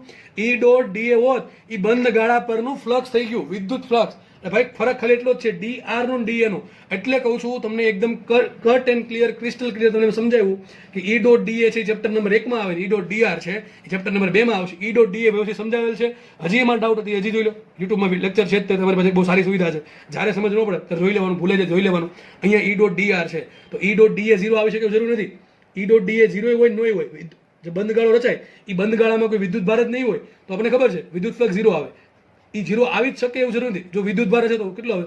સંકલન ક્યુ બાય એપ્સિલોન 0. યાદ છે ને? સોરી, સંકલન સમેશન ક્યુ બાય એપ્સિલોન 0. ગાઉસનો નિયમ. પણ અહીંયા તો 0 જ થશે. અહીંયા કોઈ ચાન્સ નથી, બરાબર કે નહીં? કારણ કે એક કાર્ય છે, ઈ ડોટ ડીઆર કાર્ય છે, ઈ ડોટ ડીએ ફ્લક્સ, યાદ રાખજો એટલે મગજમાં. તો અહીં લખ્યું છે કે વિદ્યુત ક્ષેત્રનું બંધ માર્ગ પરનું રેખા સંકલન શૂન્ય થાય છે.